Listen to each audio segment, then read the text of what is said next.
Di pertemuan yang lalu kita telah menyelesaikan pada mukaddimah simpul yang kelima. Sudah kita tuliskan di sini, bismillah, rukun iman. Kan?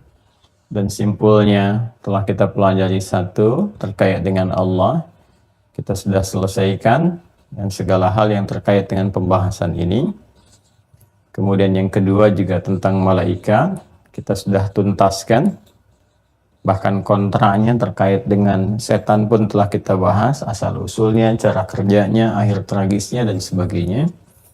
Dan yang ketiga, tentang kitab, kita juga sudah uraikan, kan? Bagaimana kita dapat mengetahui segala informasi valid yang terkait dengan Allah, ya, serta hukum-hukum yang berkelindan dengan itu semua, juga tentang malaikat yang ditugaskan oleh Allah Subhanahu wa taala mensupport kehidupan kita. Semua terangkum secara sempurna dalam kitab, dan kitab yang diwahyukan pada Rasulullah SAW sebagai rasul penutup yang sempurna, yang abadi mukjizatnya sampai dengan kini, kan, yaitu Al-Qur'an, dan selanjutnya sampai kehidupan berakhir. Untuk mengetahui Al-Quran ini isinya, kan, sebagai pedoman kehidupan, maka Allah menugaskan, kan, Rasul, yaitu Nabi Muhammad SAW sebagai Rasul penutup untuk menerangkan ini semua. Keterangan beliau yang disebut dengan hadis, dan diminta kita untuk mengikuti dan meneladani segala yang dijelaskan oleh Rasulullah SAW, baik berupa perkataan, perbuatan, sikap, sifat, ketetapan, dan segala hal yang terkait dengan aspek kehidupan beliau Nabi Muhammad SAW, kan? Itu disebut dengan sunnah namanya.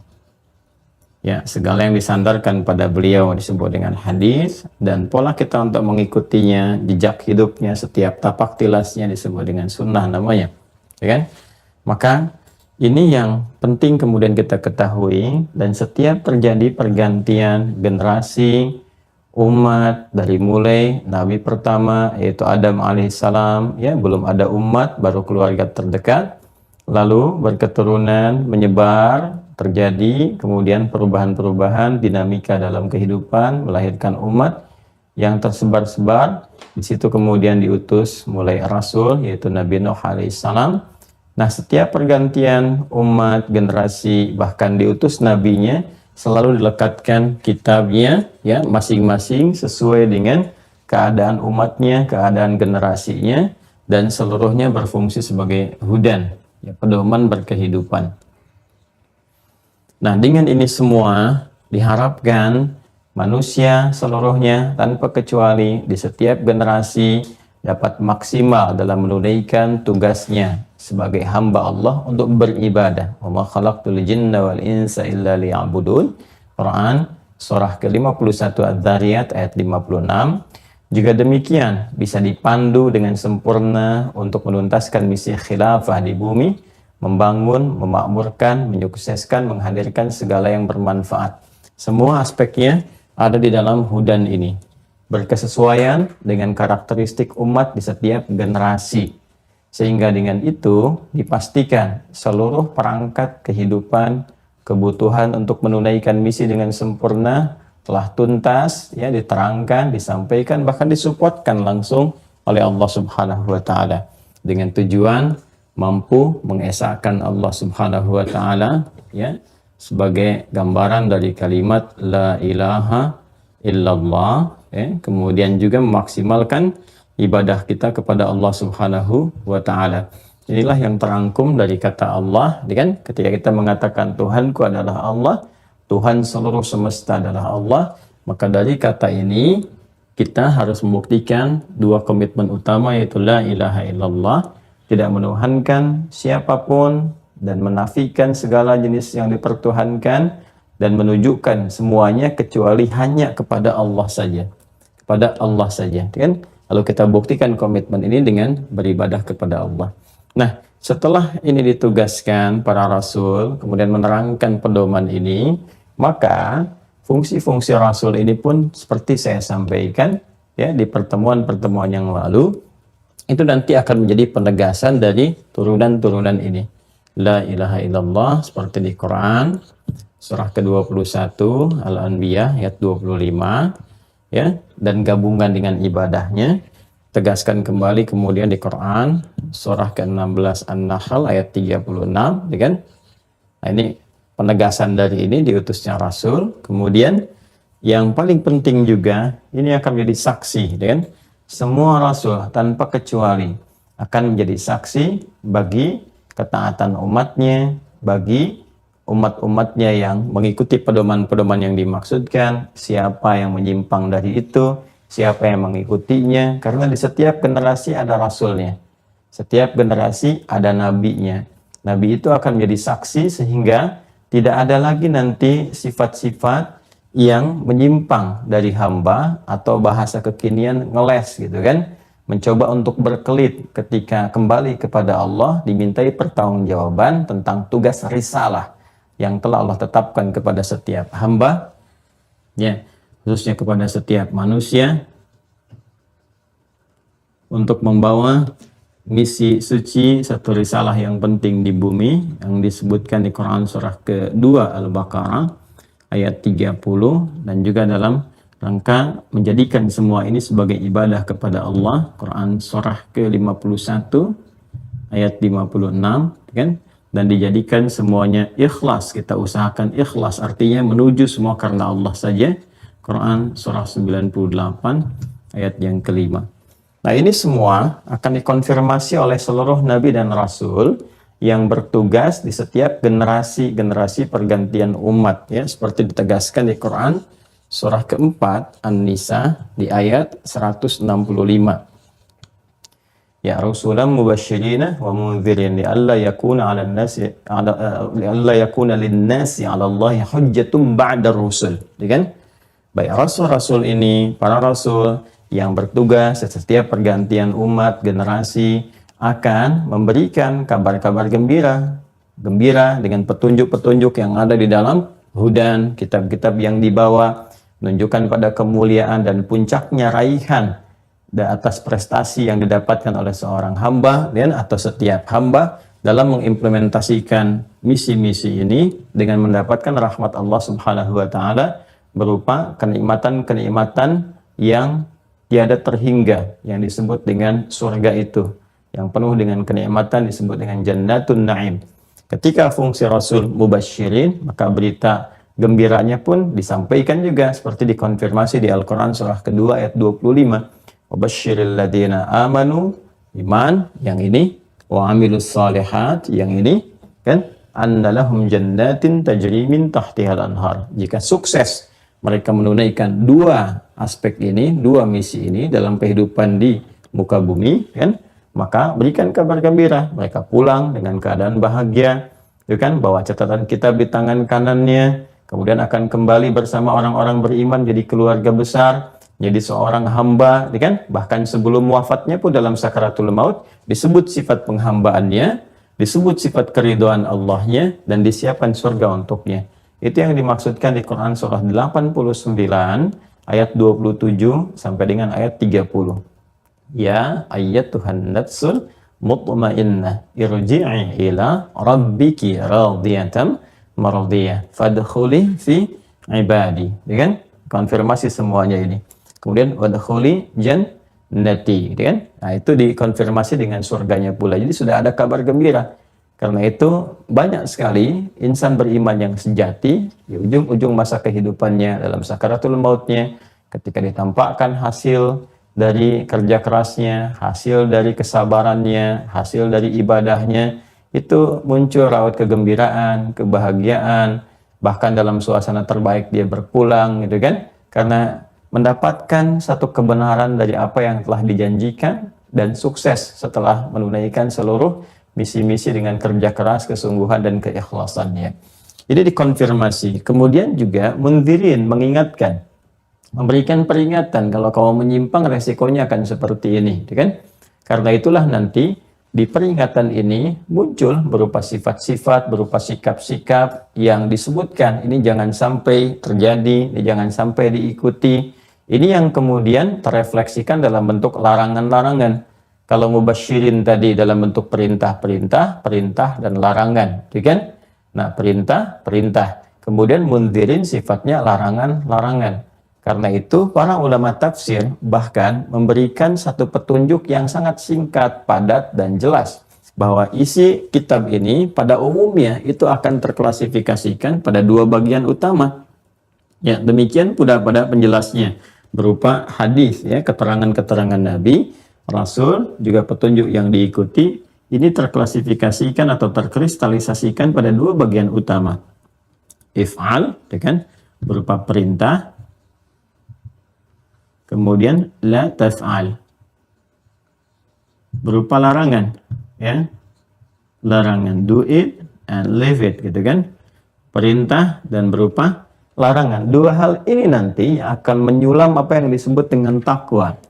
Ya, jadi ketika kita berusaha meningkatkan semua aspek kinerja kita dalam menuntaskan misi dengan sempurna, mengumpulkan ibadah berupa amal soleh, ya, dengan dasar iman yang kokoh, ketika dikumpulkan itu yang disebut dengan takwa, ya kan?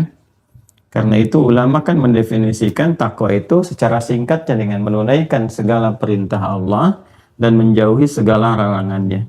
Ini saya berikan dasar pemahamannya, ya, sehingga kita mengetahui, oh ternyata definisi itu asalnya dari sini, dalilnya turunannya dari sini. Itu yang menjadikan takwa banyak didefinisikan secara singkat dengan menunaikan segala perintah Allah, imtithalu awamirih, gitu kan, kemudian menjauhi segala apa yang dilarang, wajtinabu nawahihi, gitu kan. Ini yang dimaksudkan teman-teman sekalian. Nah, ini yang dikonfirmasikan lewat fungsi semua rasul, ya, semua nabi. Rusulam mubasysyirin wa mundzirin, kan, para rasul itu ditugaskan untuk memberikan kabar gembira jika kita banyak mengerjakan perintah-perintah Allah, kan. Kemudian mundzirin, meninggalkan segala yang dilarang, diingatkan kepada kita untuk meninggalkan, sehingga meninggalkan itu kan hukum yang melekatnya pasti larangan, kan. Tinggalkan dusta, berarti apa? Dilarang berdusta, jangan berdusta. Maka nanti ada pengingat, wailul lil mukadzibin, nanti kalau dusta bisa celaka, ya kan? Kemudian jangan bergibah, ya kan? La yaghtab ba'dukum ba'dha, jangan mencela, la yasraqu minkum, ya kan? Dan seterusnya. Jangan berzina. Kalimatnya nanti bisa macam-macam, tapi intinya mengacu pada larangan. La taqrabuz zina, jangan dekati, ya kan? Dekati aja nggak boleh, apalagi melakukannya, dan seterusnya. Jadi ini sifat konfirmasi dari segala hal yang dibawa oleh Rasul serta para nabi dalam menunaikan misi-misi khusus mereka dalam menerangkan kandungan seluruh kitab. Untuk apa? Li'alla yakuna linnasi 'ala Allahi hujjatun ba'da rusul, supaya manusia nanti tidak ada yang ngeles lagi, tidak ada yang menyangkal lagi ketika kembali kepada Allah, dan dipertanggungjawabkan segala misi yang dia bawa. Kenapa? Karena semua rasul ini akan jadi saksi dari seluruh perilaku umatnya. Ini yang mengikuti. Jadi setiap generasi sudah ada tandanya. Ini umatnya Nabi Musa alaihissalam, ini umatnya Nabi Isa alaihissalam, sudah ada tandanya semua dan sudah ada catatannya. Nah, nanti Nabi Rasul yang bertugas setiap masa itu mengonfirmasi, oh ini yang umat saya, ini yang ikut apa yang saya sampaikan. Oh ini bukan umat saya. Yang termasuk umat itu yang mengikut, walaupun dia hadir di generasi saya, tapi dia nggak ikut, jadi nggak disebut umat saya. Dia nggak ikut petunjuk, ya, dia nggak mau mengikuti apa yang kemudian saya arahkan, yang ditugaskan oleh Allah kepada saya. Bahkan dikonfirmasi, ya, bahkan ini ada umat yang mencoba untuk menyakiti saya, itu kan. Oh ini yang mendolimi saya dulu, itu kan. Oh ini yang kemudian bahkan yang paling tertinggi tingkat kesalahannya, bahkan menjadikan saya sebagai Tuhan, gitu kan. Itu dikonfirmasi betul dalam kondisi-kondisi itu. Maka mereka berlepas diri dari semua keburukan-keburukan, dan ini yang paling penting, yang diakui sebagai umat yang mengikuti petunjuk-petunjuk ini. Nah, jadi kalau sudah seperti itu, artinya Rasul akan bersaksi bagi umatnya. Itu yang dimaksudkan di Quran surah kedua Al-Baqarah, kan? Kita temukan di ayat 143. Wa kadzalika ja'alnakum ummatan wasata litakunu syuhada'a 'alan nasi wa yakuna ar-rasulu 'alaikum syahida. Demikian kami tetapkan engkau umat yang ideal ketika engkau mengacu kepada tuntunan Rasulmu, kan? kitab yang dibawanya, yang diterangkan, ya, dan diikuti itu, engkau menjadi manusia yang ideal, umat yang ideal, di pertengahan. Ideal itu kan di tengah-tengah, gitu kan? Makanya umat pertengahan itu umat yang ideal, yang bagus, yang baik, ya, yang seimbang dalam semua aspek kehidupannya, dan itu nanti akan jadi role model, ya, bagi kehidupan manusia pada umumnya. Mereka akan melihat tuh, kalau mau lihat yang terbaik itu umat Islam. Kalau melihat kesabaran yang bagus, umat Islam. Kejujuran yang bagus, umat Islam. Nah, seharusnya begitu. Karena itu, di masa-masa datangnya risalah, itu orang-orang Islam jadi acuan. Ya, karena itu ketika hijrah ke Madinah, Madinah itu jadi pusat acuan, pusat keteladanan. Ya, dari Yathrib, bayangkan yang terbelakang, jadi suasana kota yang memancarkan cahaya, penuh aura kebaikan. Suasana kota, jadi perkotaan kan Madinah, yang melahirkan cahaya-cahaya aura kebaikan kan Al-Munawwarah. Maka disebut Al-Madinah Al-Munawwarah, sehingga orang berkata kalau ingin cari orang jujur di sana, pebisnis yang hebat ke sana, kan? Diplomat yang ulung ke sana, ya, yang mengakumulasikan nilai-nilai kebaikan ke sana, sehingga cahaya itu dibawa kemanapun tetap menjadi kebaikan. Karena itu setiap dibawa ke setiap tempat, kemanapun dia berada, membuka segala hal menjadi baik. Ya, membuka menjadi baik disebut dengan fatah namanya. Karena itu kalau umat Islam datang ke setiap tempat disebut dengan futuhat. Ya, datang ke Mekah, Fathu Mekah. Datang ke Andalus, ke Eropa, Fathu Andalus. Buktinya apa? Ketika umat Islam datang kan jadi peradaban. Peradaban maju di Andalus 7 abad, ya, di wilayah Spanyol sekarang. Coba lihat Siberia itu sampai dengan sekarang bagaimana perkembangan-perkembangan. Jejak napak tilasnya masih ada sebagai pembuktian. Ya, kemudian di timur juga di Baghdad gitu kan, yang wilayah masuk Irak sekarang, bisa dilihat bagaimana perkembangannya, atau ke setiap tempat, bahkan sampai ke Nusantara sendiri. Ya, coba kita jujur melihat ya sejarah kehidupan berbangsa bernegara kita sebelum menyulam menjadi satu persatuan, satu kesatuan yang kita sangat cintai, Negara Kesatuan Republik Indonesia. Lihat jejak sejarahnya ke belakang. Ya, seperti apa ketika orang-orang Islam datang membawa risalah keislaman dengan damai sekali, nggak ada apapun, futuhat. Datang ke wilayah Barus pada mulanya, gitu kan? Di wilayah Sumatera itu agak ke ujung ya, 414 km dari kota Medan itu, jejak nafasnya sampai menyebar, sampai ke Jawa, sampai ke Papua, semua menyebar. Coba bagaimana saya melihat Kesultanan Banten saja itu sudah punya kontak langsung ke Inggris gitu, di masa-masa keemasan itu. Itu sangat luar biasa ya. Nah, apa yang paling penting untuk kita simak pada kesempatan itu dari jejak-jejak sejarah yang bisa kita lihat? Karena itu cuma napak tilas di jalan-jalan ya. Atau setiap daerahnya mengkaji sejarah-sejarah di wilayahnya. Dari Aceh sampai Papua. Coba silahkan dicek.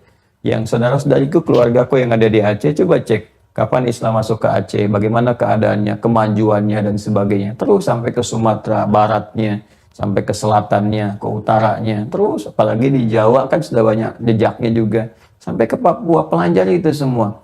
Ya, bagaimana apa yang disebut dengan Maluku, Jaziratul Muluk itu, ya, sampai ke Ternate-nya, Tidore-nya, macam-macamnya. Bagaimana kemudian membangun peradaban, jejaring, kemudian perdagangannya, bisnisnya, sampai penjagaan selat dan sebagainya, nyambung ke Malaka, macam-macam gitu. Ya, sampai mau menjejak ke Filipina pun kan itu ibu kotanya kan Manila. Asalnya kan fi amanillah asalnya. Manila itu asalnya fi amanillah. Coba belajar sejarah deh. Ya, fi amanillah, yang damai, ya, yang damai karena Allah Subhanahu wa taala gitu. Itu kan jejak-jejaknya masih ada. Itu kita barangkali tidak mendapat akses yang cukup untuk melihat itu kembali. Coba tampilkan lagi supaya kita belajar. Ya. Ya, itu banyak sekali kota-kota kayak di Turki kan ibu kotanya sekarang Ankara. Kan dulu kan ke Istanbul disebut Istanbul, itu kan Islambul, kota Islam asalnya. Itu kan? Ya, banyak nanti teman-teman sekalian di Pakistan, saya kan Islamabad, disebut dengan Islamabad. Itu banyak jejaknya. Ya, kita bawa ke kita saja di Nusantara. Kalau kita bicara Nusantara kan wilayah yang dicakup Indonesia, Negara Kesatuan Republik Indonesia saat ini. Tapi kalau kita bicara wawasan Nusantara, wawasannya itu sampai ke Malaysia, ke Brunei, ke Filipina, dan seterusnya. Coba dibaca lagi gitu ya.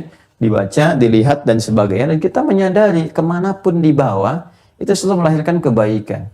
Ya, karena itu sebagai pribadi, kita pun sebagai personal, orang Islam itu kemana datang, sikapnya harus baik. Itu yang menjadikan transformasi kehidupan dulu dari jahiliyah menjadi khairul ummah. Di Quran surah ketiga, ini kan Ali Imran ayat 110. Kuntum khaira ummatin ukhrijat linnas. Kalian tuh umat terbaik yang jadi contoh untuk manusia, dilahirkan untuk manusia. Kapan ketika jadi baik itu? Ini poinnya. Ta'muruna bil ma'ruf ini if'al. Wa tanhauna 'anil munkar la taf'al. Wa tu'minuna billah, dasarnya ini. Jadi kita itu akan menampilkan segala aspek kebaikan dalam bersifat serta bersikap, gitu kan? Sepanjang kita mau kembali ke sini, ikutin deh ini. Jangan menyimpang sedikit pun, ikutin aja, maka akan merubah perilaku kita jadi yang terbaik. Ya, kan ahli Quran itu ciri khas utamanya begitu mendekat kepada Quran itu tumbuh pribadi-pribadi yang baik. Perilaku-perilaku, sifat-sifat, sikap. Itu kan yang dikonfirmasi di Quran surah 35 Fatir kan? Di ayat 32 itu. Thumma awrathnal kitabal ladzina istafaina min ibadina faminhum zalimun li nafsihi wa minhum muqtasid yang berhasil wa minhum sabiqun bil khairati bi idznillah. Ya. Jadi kalau kita kembali ke sini, coba tunjukkan deh kepada saya, ada nggak di Al-Quran yang mengajarkan yang tidak baik? Yang mengajarkan sifat pesimis, yang mengajarkan kemunduran? Tidak ada. Semua sifat-sifat kebaikan, optimis, proporsional, berkemajuan, semua ada di sini semua. Ya, sehingga transformasi kehidupan orang-orang yang berinteraksi dengan Al-Quran dan penjelasan Nabi dalam sunnah, itu semua tertransformasikan pada dirinya perubahan-perubahan positif dan keluar semua aura-aura positif kebaikan-kebaikannya dan proporsional. Ya, apalagi kalau orang belajarnya itu komprehensif gitu, maka Masya Allah dapat semua hal dari sikapnya, tuturnya mulia gitu kan, dan semua kedisiplinan dibawa kemanapun, ke pekerjaan disiplin, jujur, baik, karena terjaga dengan ini. Itu yang dimaksud khairah ummah, dan dia proporsional. Ya, persoalannya kan sekarang ini adalah umumnya masyarakat kekinian, ya, Muslim, kan? Nah ini terbatas akses pembelajarannya kepada Al-Quran dan Hadis. Ada yang sepotong-sepotong, ada yang mengambil hanya sebagian sebagai perangkat amalan praktikal formal saja. Praktikal formal itu kalau Quran ya baca aja, tanpa ada penggalian riset kepada hukum-hukumnya yang diimplementasikan dalam perbuatan kita. Ya, yang diinginkan lewat ayat-ayat ini ditunjukkan oleh Nabi kan jadi kurikulum kehidupan seperti yang pernah kita bahas di pertemuan yang lalu, ya kan? Jadi kalau kita tarik ke rumah tangga bukan cuma diteladani, bukan cuma dibaca ayat-ayatnya, tapi dikeluarkan. Ini fungsi suami begini, ketika jadi ayah begini, anak begini, istri begini, lalu dipraktekkan dan lihat apa yang terjadi perubahan di rumah tangga. Di pekerjaan apa aspek pekerjaannya? Diplomasi kah, birokrasi kah, bisnis kah, dagang kah, arsitektur kah, macam-macam, keluarkan bimbingannya. Udah ditemukan itu ikuti gitu dan lihat apa hasilnya. Pasti terjadi sesuatu yang beda, lain rasanya. Dan itu yang kemudian melahirkan banyak peradaban, cahaya dan seterusnya. Coba deh kembali cek dan gak akan bertentangan, apalagi dengan hukum yang berlaku di Indonesia, gak akan pernah bertentangan. Ya, karena konsensus tentang hukum yang diterapkan di negara kita yang kita cintai ini, itu sudah mengcover segala nilai keagamaan, apalagi Islam, yang memang mayoritas penduduknya ada di situ, gitu kan? Itu sudah mengcover semuanya, dan didesain nggak bertentangan. Makanya hanya orang bodoh yang mempertentangkan antara Al-Quran atau Islam dengan dasar-dasar negara. Itu saya sebut bodoh itu karena tidak mengerti aspek sejarah dulunya. Dan itu ada jaminannya gitu kan. Nah, ini saya tegas sampaikan supaya nggak dibangun isu-isu bahwa ini ditentangkan antara Islam ataupun juga agama yang lain dengan hukum-hukum negara. Udah ada konsensus dari dulu, nggak mungkin bertentangan. Sekali lagi nggak mungkin bertentangan. Karena negara pun menjamin kita bisa beribadah dengan maksimal. Kenapa negara menjamin? Karena sudah ada risetnya. Ya sudah diketahui yang nyusunnya juga kan ulama banyak terlibat. Ya siapa panitia-panitia yang mempersiapkan diri untuk membangun negara kesatuan Republik Indonesia itu, ya, dengan undang-undangnya dan turunan-turunannya. Itu kan diantaranya juga ulama-ulama, kiai-kiai dan sebagainya mengetahui betul. Ya, makanya tidak ada pertentangan. Negara menjamin turun pasal 29 ayat kedua khususnya. Negara menjamin kemerdekaan tiap-tiap penduduk untuk memeluk agamanya masing-masing dan beribadah menurut agama dan kepercayaannya itu. Jadi udah dijamin ibadah kita itu dan kita interaksi dengan Al-Quran mengikuti Nabi itu bagian dari ibadah. Ya, karena itu kampanye-kampanye yang menjauhkan kita dari ibadah, slogan-slogan, pemikiran-pemikiran yang menjauhkan kita dari nilai-nilai Quran itu tinggalkan. Ya, tinggalkan. Dengan elegan, menyikapinya itu tidak harus dengan mencela ribut untuk apa gitu kan. Menyikapinya justru dengan kembali. Boleh jadi itu trigger, katalisnya. Kalau kita kembali ke konsepsi fujur dan takwa, ini mungkin fujurnya nih. Kita tuh diingatkan, dicambuk gitu kan dengan kalimat-kalimat itu supaya kita balik lagi ke sini. Ya, bukan sama direspon dengan ributnya, tapi nggak ada pendalaman ke sini. Mungkin tuh pesan yang disampaikan lewat lisan itu supaya kita balik ke sini. Tunjukkan segala hal yang baik, bangun negeri kita, pancarkan cahaya-cahaya kebaikan. Itu yang paling indah. Ya, nah, jadi ini yang mau saya tajamkan teman-teman sekalian di sini supaya segala apa yang kita interaksikan dalam kepentingan ibadah dan berkehidupan terasakan kenyamanannya. Jadi semua terbukti. Janji Allah la khaufun alaihim walahum yahzanun, kan tidak gelisah, tidak bersedih, senang, tenang, menyenangkan. Itu tuh hadir dalam kehidupan kita. Caranya bagaimana? Ya harus diimplementasikan semua nilai ini. Kita pelajari sesuai dengan passion kita. Menentukan passion itu kan dua sifatnya. Ada bakat, bawaan dari diri kita, atau kita berikhtiar mengondisikan diri kita arahnya kemana. Karena itu kita kenal dengan cita-cita gitu kan, dan sebagainya. Dari kecil tuntutkan. Nah ini fungsinya. Sampai kapan? Ya, kemarin kita uraikan penutupnya. Sampai kehidupan berakhir. Yang disebut dengan yaumul akhir itu. Kan? Sampai hari akhir itu tiba. Saya sudah terangkan makna yang dimaksud hari itu apa. Kan? Yaumul akhir. Mencakup ruang, waktu, keadaan, bahkan seluruh aktivitasnya. Ya? Itu selesai, berakhir. Baik itu yang sifatnya sughra, kecil, ya kan? Atau kubra, yang paling dahsyat, yang paling terbesarnya. Ya. Jadi sudah kita uraikan di titik ini, sughra, yaitu dengan datangnya kematian, wafat. Nah, jadi kita berjalani aja ini sampai kita pulang, sampai kita meninggal. Apapun passionnya. Kan kita belajar dari banyak orang yang soleh-soleh. Ya, saya tarik ke generasi terdekat lah dengan bangsa kita. Ya, bagaimana sosok, misalnya kalau di diplomasi ada kayak Haji Agus Salim, solehnya luar biasa, menguasai banyak bahasa. Beliau juga Masya Allah, ya, orang Minang yang sangat luar biasa, paham Quran, paham tafsir, kan, jadi diplomat, ya, pakai peci, berjenggot, dan sangat luar biasa. Ya, kita mau tarik siapa lagi? Jenderal Sudirman, panglima besar sampai sekarang. Itu kan guru di Muhammadiyah. Seorang guru yang rajin, yang soleh, rajin zikir, ya, kemudian jadi panglima besar. Itu kan tipikal yang sangat luar biasa. Tarik deh tokoh-tokoh terbaik yang kita bisa lihat. Ya, apalagi ke ulama-ulamanya sudah tidak terhitung dari situ. Kita tarik, ini profesi apa. Kemudian juga nanti ada pebisnis, pedagang, banyak sekali kalau kita mau keluarkan. Ya, bahkan dari mulai yang mewakafkan rumahnya untuk kemerdekaan, Syekh Farad bin Marta, yang dikenal dengan Jalan Pegangsaan Timur nomor 56 itu Jakarta, itu kan rumah siapa? Itu pebisnis orang Islam, Syekh Farad bin Marta, ya, dan seterusnya. Jadi kita semua ya, pokoknya kalau kita berislamnya bagus, baik jalannya aja. Jadi diplomat, lihat keteladannya siapa. Di militer, lihat. Di kepolisian, lihat. Di birokrasi, lihat, kan. Terus sebagai insinyur, tinggal kita teruskan. Kita ditugaskan oleh Allah itu untuk beribadah. Kemudian menuhankan Allah, dilihat implementasinya dalam berkehidupan. Tugasnya sebagai apa? Lihat passionnya. Ima ada bakat kita itu yang kita teruskan, atau kita memilih passion tertentu yang kiranya kita ingin desain, kita akan berada di ranah itu. Jadi guru, alhamdulillah. Jadi dosen, alhamdulillah. Niatkan sebagai ibadah. Sampai tiba apa? Wafat. Kematian itu tiba. Kalau bisa kita gabungkan nilai-nilai ini lebih bagus. Seperti Mang Oded contohkan kepada kita, Allah yarham. Kan? Beliau jadi pejabat, jadi wali kota, capaian tertinggi yang sangat luar biasa. Tapi setiap Jumat muter juga untuk khutbah Jumat. Jadi khatib, muter.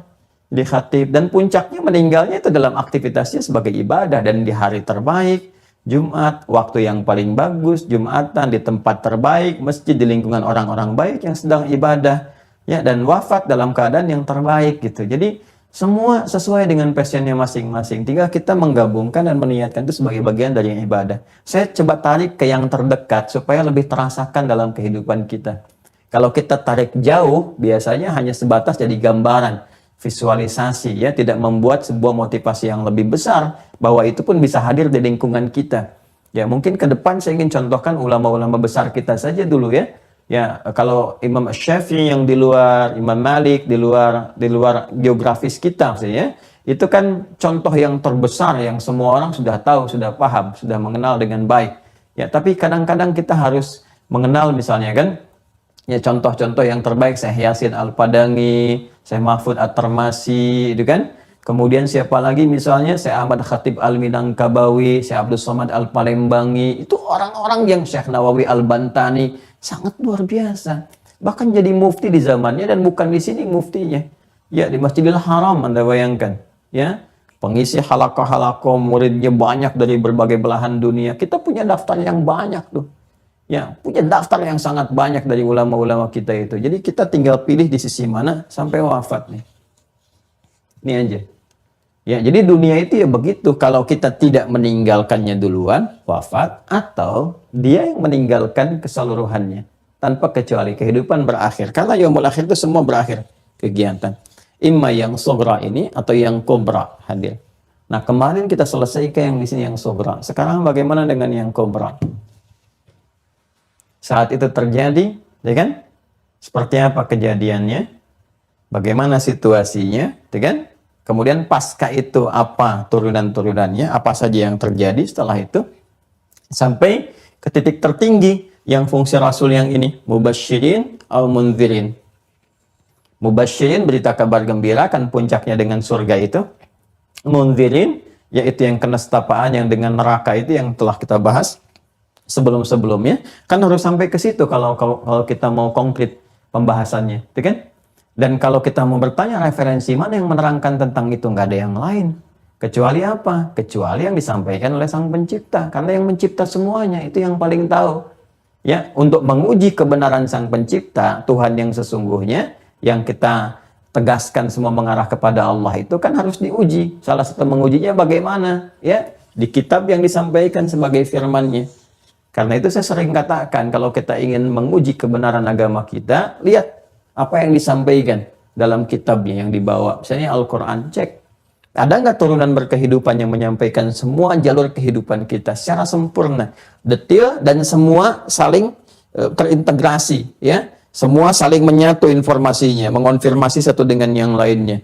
Dari mulai proses kelahiran, ya, seperti apa, kalau perlu juga bahkan dari proses alam, manusia pertama, kemudian ke kita, lahir sebelum lahir ada di mana, ketika terlahir bagaimana, pertumbuhan seperti apa yang harus dilakukan, sampai kita mau meninggal seperti apa gambarannya, setelah meninggal ada bagaimana, setelah kemudian dari situ pergi kemana, suasananya bagaimana, sampai di puncak akhirnya, mesti seperti itu.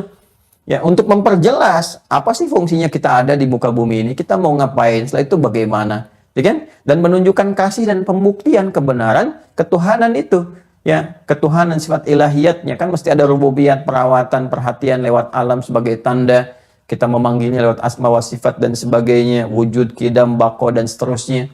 Nah, itu kan harus terefleksikan dalam kehidupan. Dan alhamdulillah sejauh ini, ya, sampai detik ini sudah berlangsung 15 abad, mengonfirmasi yang sebelumnya, semua itu kita dapatkan di sini, Al-Quran dan penjelasan di sini. Saya sering tegaskan kepada Anda, coba silahkan cari deh. Cari referensi apapun yang menerangkan tentang alur kehidupan manusia, bahkan tentang alam, yang selengkap ini. Silahkan dicek.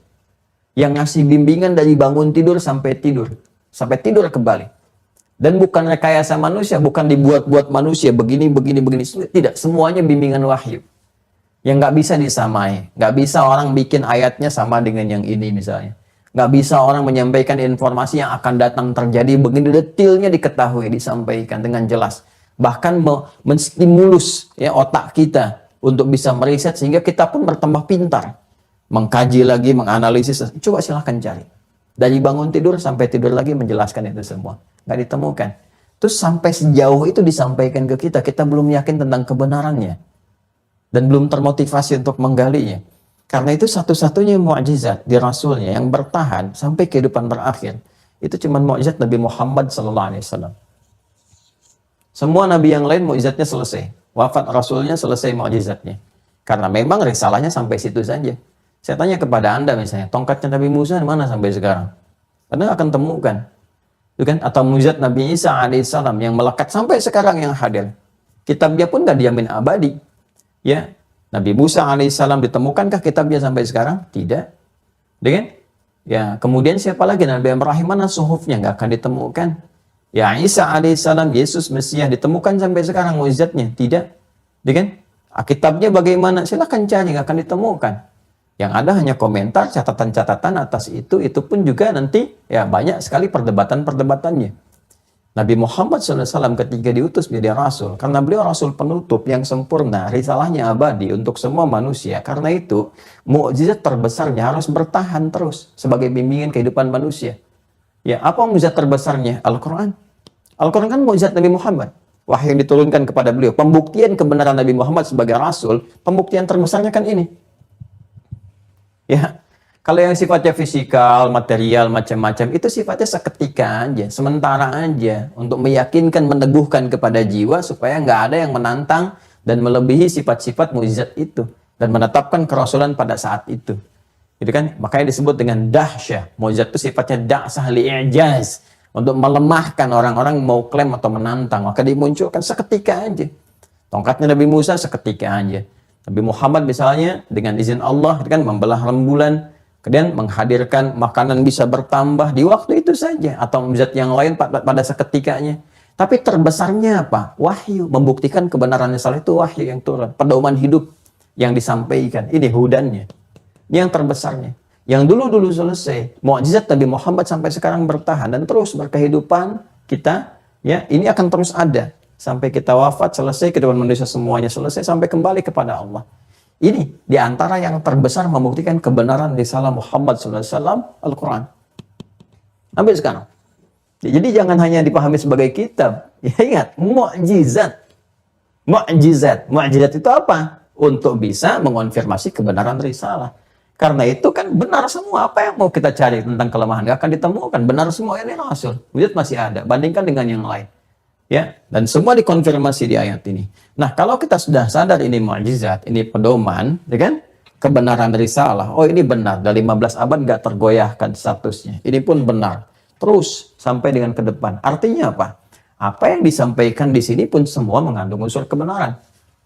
Ya, baik yang sebelum terjadi, karena firman itu bersumber dari Allah, Allah mengetahui segala yang belum terjadi, sedang terjadi, atau akan terjadi.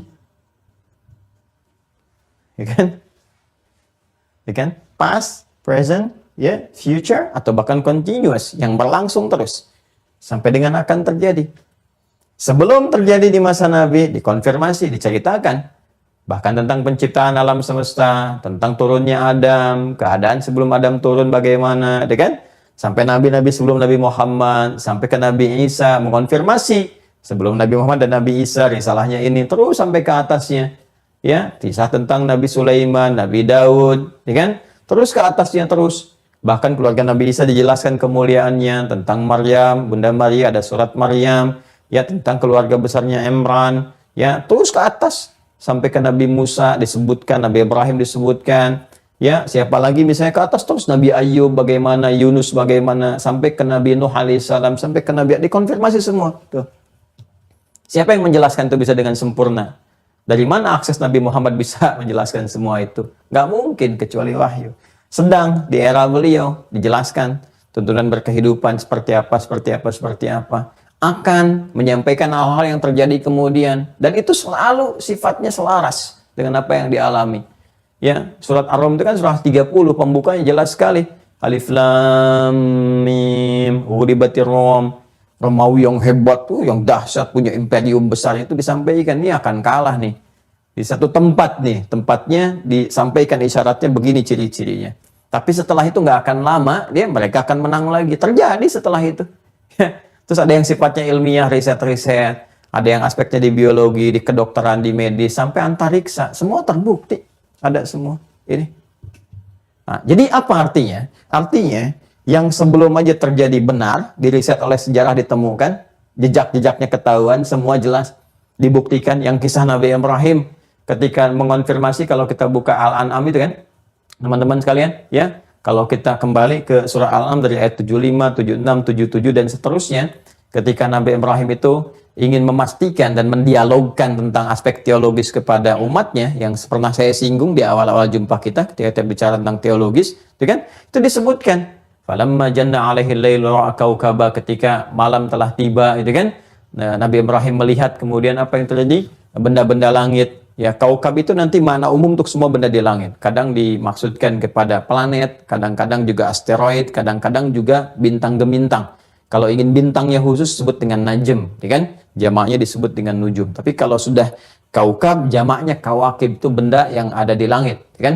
Nah, di antaranya apa? Beliau kemudian lihat, riset. Oh, ternyata ini ada benda langit. Setelah itu apa? Setelah itu tenggelam. Begitu muncul fajar, dah hilang semuanya. Oh, ini bukan Tuhan. Ya, kemudian setelah itu sebelumnya dikonfirmasi lagi, lihat bulan, falamma ra'al qamara bazighan qala hadza rabbi. Oh, ini yang dimaksudkan Tuhanku ini yang ini oleh umatku, gitu kan? Ya. Itu menarik sekali ketika falamma afala, ketika itu selesai, ya, tenggelam, nggak ada, bukan nih. Terus lihat siang-siang, ya, lihat matahari, gitu kan? Hadza akbar, ini lebih besar lagi nih. Tapi ketika tenggelam maghrib juga, oh ini nggak mungkin Tuhan tenggelam. Masa Tuhan tenggelam, Tuhan hilang, gitu kan? Tuhan nggak punya kekuatan sama sekali, nggak terlihat, kekuatannya nggak terasakan dan sebagainya, cahayanya nggak ada dan seterusnya. Ini bukan Tuhan. Ternyata setelah digali artefak-artefak kunonya di wilayah Ur itu ditemukan prasasti-prasasti ketuhanan di masa Nabi Ibrahim itu yang dipertuhankan. Apa di antara adanya? Mereka menganggap dewa-dewa itu ada dewa matahari. Ya, begitu ada dewa-dewa besar itu di atasnya ada simbol-simbolnya, ada yang matahari. Kemudian setelah itu ada yang bulan, ya, yang terbesarnya kan dewa matahari, makanya disebut dengan Ur, karena zamannya kan Ur pada masa itu. Ya. Setelah itu ada bulan, ya, yang kemudian terjemahkan oleh Jepang waktu itu, bikin animasi yang Sailor Moon itu, ya, dan seterusnya. Itu kan macam-macam lah, Sailor Moon, Pokemon, Doraemon dan seterusnya itu, ya.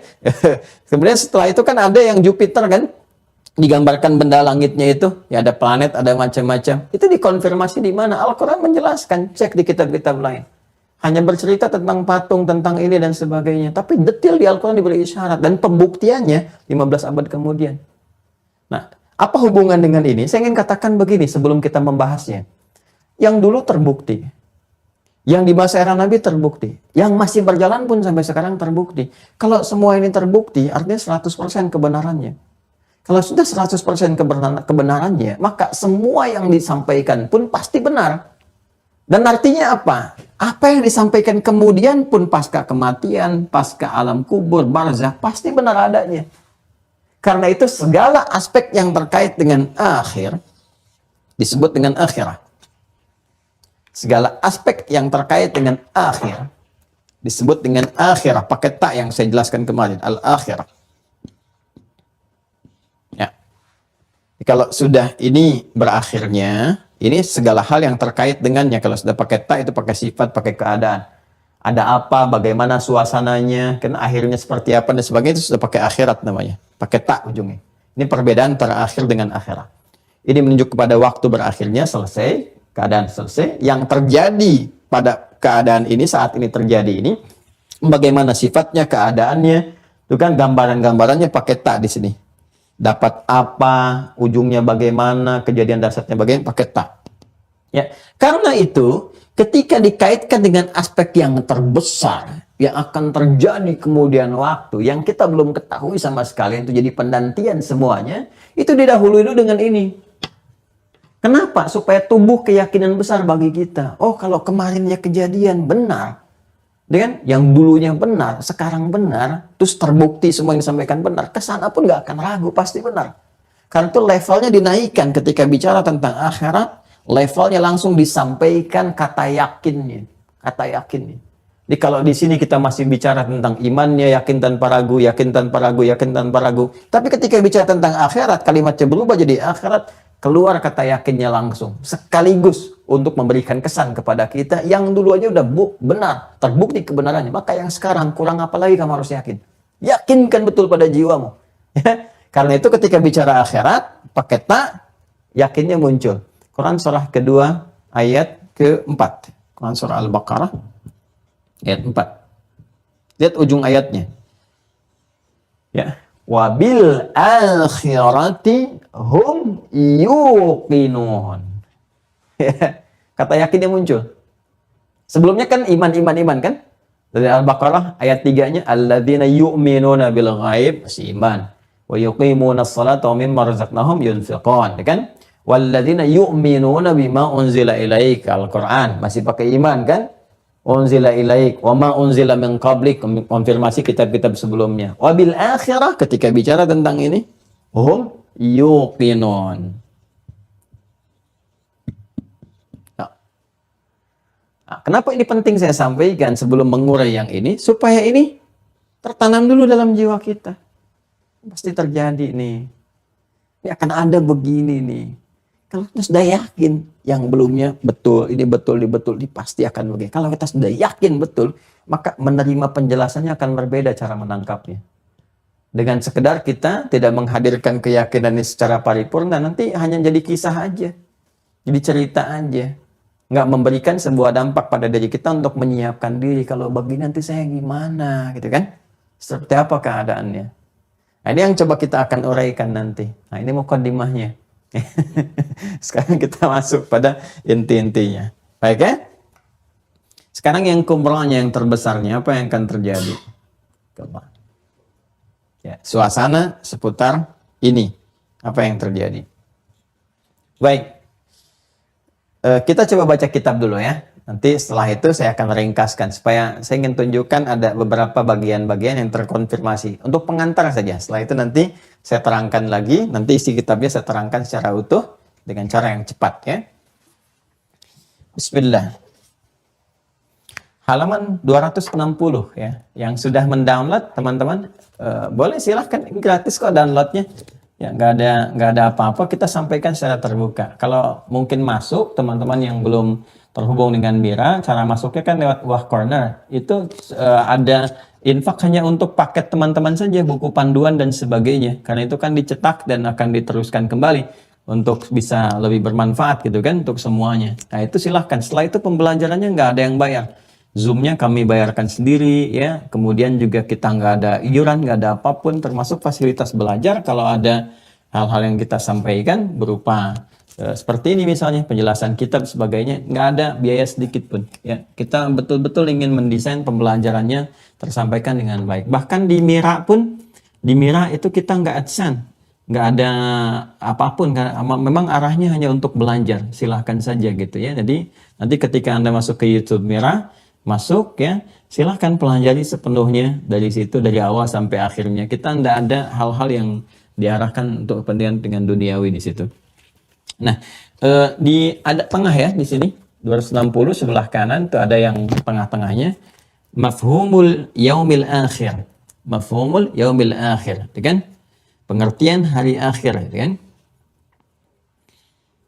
Baik, yuk kita mulai ke bawah ya. Nah, ini yang tadi mau saya konfirmasikan. Bismillahirrahmanirrahim. Yabda'ul yaumul akhir bi fana'i a'lamina hadza. Yaumul akhir, berakhirnya segala hal yang terkait dengan aktivitas. Ingat ya, yang tadi saya sampaikan dan kemarin ini mengonfirmasi yang kemarin detail saya terangkan. Kalau sudah ada kata yaum, itu bukan hanya mencakup hari dari sisi waktunya. Ingat ya? Tapi yang dimaksudkan juga keadaannya, aktivitasnya, segala tempat yang terkait dengan aktivitas itu. Di totalitas yang terkait dengan aktivitas kita itu yang dimaksudkan dalam kata yaum itu. Ya, jadi sudah masuk kepada waktunya, ya akhir berakhir. Keadaannya ikut berakhir juga, aktivitasnya berakhir juga, tempatnya habis juga. Ya, karena itu di sini disebutkan yabda'ul yaumul akhir, ya hari akhir itu. Ya, yang mengakhiri segala macam aktivitas dan totalitasnya akan diawali dengan fana'i alamin hadza, ya, hancurnya, habisnya alam kita ini. Selesai. Habis kan? Saya teruskan dulu sebentar. Fayamutu kullu man fihi minal ahya. Maka semua yang hidup itu akan meninggal, akan wafat. Selesai semuanya. Ya, hewan-hewan pun akan mati. Yang berkehidupan semua mati, ya. Hewan-hewan mati, tumbuhan mati, manusia juga wafat ya dan sebagainya. Selesai semua kan. Wa tatabaddalul ardu ghairal ardi was samawat, kan? Dan kehidupan di bumi pun yang kita pijak ini sudah semua akan berubah seketika. Ya, semua akan berubah seketika, tidak seperti indah yang kita tatap dan sebagainya kita pijak. Itu semua karena fana artinya hancur, hilang. Maka kita mendengar kata fana, fana di serakul bahasa Indonesia ya. Fana itu artinya habis, selesai, hancur, ya hilang. Ya hilang dalam pengertian hancur, gitu ya, rusak. Nah, kemudian sebelum sampai ke sini, atau saya teruskan dulu ya, supaya ini kan highlightnya, ya, intisarinya secara umum, nanti setelah itu detailnya. Kemudian thumma yunsyi'ullahu ta'ala an-nash'atal akhirah. Allah Subhanahu wa taala kemudian menghidupkan ya kehidupan yang baru, akhirah. Nah, ini segala yang terkait dengan yang akhir tadi disebut dengan akhirah. Menghidupkan kehidupan, akhir kehidupan yang terbaik, kehidupan yang baru disebut dengan akhirah, suasananya. Thumma yunsyi'ullahu subhanahu wa ta'ala an-nash'atal akhirah. Kemudian Allah membangkitkan, menghidupkan ya satu kondisi yang baru yang disebut dengan akhirat, ya, kondisi akhirat, akhir dari semua kehidupannya yang di dunia sudah selesai, maka muncul yang abadinya, kan itu disebut dengan akhirat, titik yang abadi, berkehidupan di situ saja, nggak akan ada alam lain setelahnya, itu pijakan terakhir. Nah, segala yang terkait dengan itu tadi disebut dengan akhirah, ya. Maka dimulai dengan fayab'atsullahu ta'ala an-nasa jami'an, maka dibangkitkan lagi manusia. Tadi kan sudah hancur kan? Buminya sudah dihancurkan segala rupa dan sebagainya, kemudian manusianya juga sudah meninggal semua, maka dibangkitkan kembali keseluruhan tanpa kecuali manusia-manusianya, kan? Kemudian wa yuraddu ilaihimul haya maratan ukhra, lalu kemudian diberikan kehidupan yang baru, kan? Setelah kematiannya di dunia itu dihidupkan kembali, tentunya suasananya akan berbeda. Nanti kita akan lihat detailnya.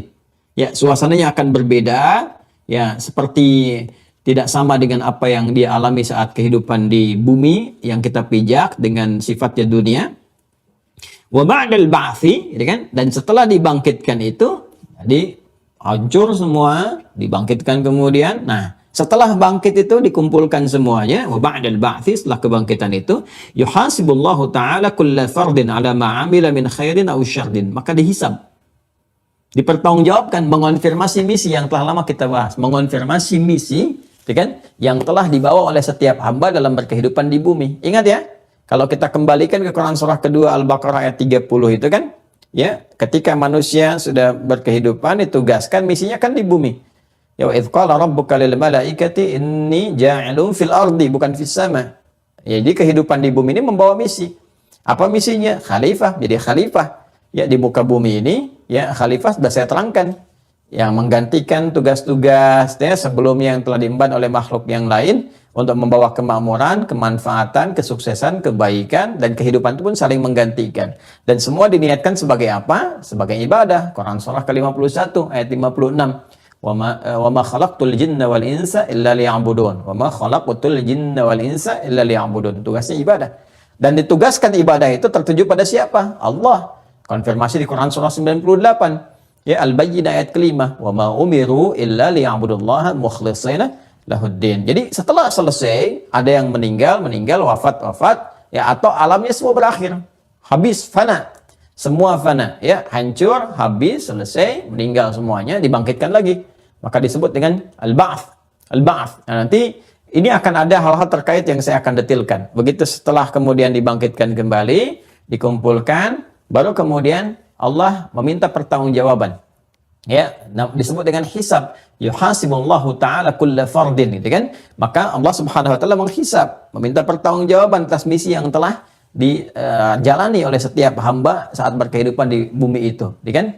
Nah, apa yang dimintakan pertanggungjawabannya? Ala ma'amila min khairin aw syarrin, apa yang telah dikerjakan, baik itu nanti terkumpul kebaikan-kebaikan atau keburukan-keburukan, baik saat mengerjakan segala tugas yang disampaikan, diamanahkan dengan benar, buruk ketika menyimpang dari semua amanah dan tugas itu, ya. Kemudian faman ghalaba khairuhu syarrahu adkhalahu Allahul jannata. Ya, siapa yang dominan kebaikannya mengalahkan sifat-sifat buruknya atau juga penyelewengan dari misinya, bergeser kepada hal-hal yang jelek yang tidak diridhai oleh Allah, ya kan? Nah, siapa yang kebaikannya melebihi keburukan itu, faman ghalaba khairuhu syarrahu, ya, siapa yang dominan kebaikannya daripada keburukannya, adkhalahu Allahul jannata, maka Allah akan mengapresiasi, memberikan tempat pulang yang terbaik, surga untuknya. Kan Adam itu kan ditempatkan di tempat training sementara, ya, bukan yang hakikinya, itu pun sudah indah, disebut dengan jannah kan, untuk memberikan kesan kepada Adam pertama, disampaikan kepada anak cucunya, tempat kamu di sini. Adam, tempat kamu dengan anak cucumu di sini nanti, ya kan?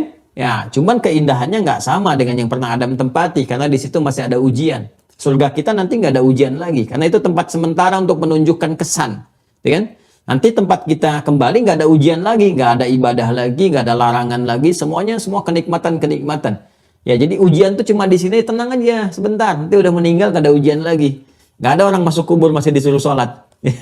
Jadi Anda pun masuk surga nggak harus bercita-cita jadi untuk tahajud gitu kan. Jangan terlampau soleh. Kalau udah masuk surga udah soleh sendiri. Jadi soleh itu udah melekat pada dirinya. Karena man amila solihah, sudah mengambil yang soleh, bekerja yang soleh, jadi orang soleh. Ketika pulang solehnya sudah melekat. Jadi nggak perlu bekerja lagi untuk mendapatkan kesolehan. Karena masuk surga itu sudah soleh. Ya kan? Quran surah kedua Al-Baqarah ayat 25. Wa basyiril ladzina amanu wa amilus solihat. Berikan kabar gembira siapa yang beriman dan bekerja keras mengumpulkan amal soleh sehingga menjadi soleh. Masuklah dia ke dalam surga. Annalahum jannatin tajri min tahtihal anhar. Makanya di Quran surah keempat An-Nisa ayat 69, kan? Itu dikonfirmasi kesolehannya. Ya faulaika wa may yuti'illaha wa rasulah. Siapa yang menaati Allah dan Rasul, tuh Allah dan Rasul, ya. Jelas. Kan Rasul membawa pedoman berkehidupan yang bersumber dari Allah, kan? Lewat jalurnya lewat Rasul, diikuti tuh. Faulaika ma'al ladzina an'amallahu 'alaihim, maka mereka akan mendapatkan kenikmatan-kenikmatan. Ya, an'amallahu 'alaihim, dapat nikmat. Ya, nikmat itu kalau kembali kepada Allah di mana? Namanya jannah, yang kita terjemahkan dengan surga. Karena itu surga di surah At-Tur disifati dengan naim. Innal muttaqina fi jannati wa na'im, ya kan? Nah, maka mereka itu akan bersama orang-orang yang mendapatkan kenikmatan. Siapa? Minan nabiyyina, para nabi, jelas pembawa risalah. Kan? Minan nabiyyina was-siddiqina wasyuhada was-salihin. Tuh. Masuk golongan orang-orang soleh itu. Ya, maka dikonfirmasi dalam setiap ibadah kita, salat kita pun kita minta itu. Ya, di surah An-Nisa ayat 69 dikatakan faulaika ma'al ladzina an'amallahu 'alaihim. Kita minta dalam salat ihdinas siratal mustaqim siratal ladzina an'amta 'alaihim. Tiap hari kita minta petunjuk 17 kali. Ihdinas siratal mustaqim siratal ladzina an'amta 'alaihim. Siapa? Ulaikal ladzina an'amallahu 'alaihim minan nabiyyina was-siddiqina wasyuhada'i was-salihin. Jadi kalau amal soleh kita, kebaikan kita mendominasi, ya ada buruknya, wajar karena ada nafsu, dorongan, godaan setan. Tapi kalau tertutup dengan kebaikan-kebaikan, ini sudah konfirmasi. Di akhirat akan ditimbang yang baik, menutup yang jelek. Ya, sisa yang baik banyak, dapat kebaikan-kebaikan berupa puncaknya surga nanti. Adkhalahallahul jannata. Masuk surga di situ dengan rahmat Allah Subhanahu wa taala. Ya. Kemudian wa man ghalaba syarruhu khairahu adkhalahullahu an-nara. Ya, siapa yang dominan keburukannya ya dibandingkan dengan kebaikan, ya sudah masuk neraka dia. Dan sifatnya nanti ada yang dicuci sampai hilang. Kalau ada bekal iman, imannya ke bawah, nanti Al-Bukhari ada di Kitabul Iman. Ya, kalau dia masih ada iman, masih ada jejak amal solehnya, nutup dulu tuh yang jeleknya. Ya, kalau masih ada sisa jeleknya, cuci dulu, dibersihkan di neraka. Nanti setelah selesai, habis, baru dimasukkan ke dalam surga dengan bekal imannya tadi, masih ada iman. Tapi jangan dianggap enteng ya, nanti cuma cucilah paling sebentar, baru masuk. Tidak, awas. Itu angan-angan Yahudi tuh. Awas, itu di Al-Baqarah ayat 80. Kami ini sudah Allah cintai. Ya, karena sudah Allah cintai kami, ya paling masuk neraka cuma sebentar. Wa qalu lan yadkhulal jannata, dan mereka wa qalu lan tamassana an-naru illa ayyaman ma'dudah. Itu angan-angan Yahudi dulu. Ya, Quran surah kedua Al-Baqarah ayat ke-80. Wa qalu lan tamassana an-naru illa ayyaman ma'dudah. Ya. Dan mereka berkata, kami ini paling masuk neraka paling sebentar gitu kan. Katakan pada mereka, tanyakan, konfirmasikan Muhammad, emang udah ambil perjanjian dengan Allah sebentar itu segimana? Udah pasti dia masuk ke dalam surga habis itu. Qul attakhadhtum, gitu kan? Katakan, apa kalian sudah mengambil attakhadha itu betul-betul komitmen yang kuat, ya. Nah, nanti ketika ditanya begitu udah ngambil perjanjian dengan Allah, sedangkan Allah nggak akan mengingkari perjanjian yang sudah dibangun dengan itu, ya kan? Ditanya aja, konfirmasi, coba tanya berapa lama kalau kamu bilang sebentar itu. Mereka nggak bisa jawab. Karena itu mereka hitung dengan jari ya, 1, 2, 3. Konfirmasi hitungannya nanti di Ali Imran ayat 24. Makanya nanti yang di Al-Baqarah itu pakai tak marbutah, di Ali Imran tak maftuhah. Coba lihat, kalau yang di Al-Baqarah ayat 80, wa qalu lan tamassana an-naru illa ayyaman ma'dudah. Ya, qul attakhadhtum 'indallahi ahdan falan yukhlifallahu ahdah. Am taquluna 'ala Allahi ma la ya kan? Ta'lamun, ya kan? Ya, yang paling menarik adalah di Al-Baqarah itu taknya marbutah. Ya, ta'nya marbutoh, pendek bacanya, ma'dudah. Jelas? Nah, di Ali Imran ayat 24 itu ta'nya maftuhah. Coba lihat. Dzalika bi annahum qalu lan tamassana an-naru illa ayyaman ma'dudat. Ya, wa gharrahum fi dinihim. Ada ayatnya? Dzalika bi annahum qalu lan tamassana an-naru illa ayyaman ma'dudat.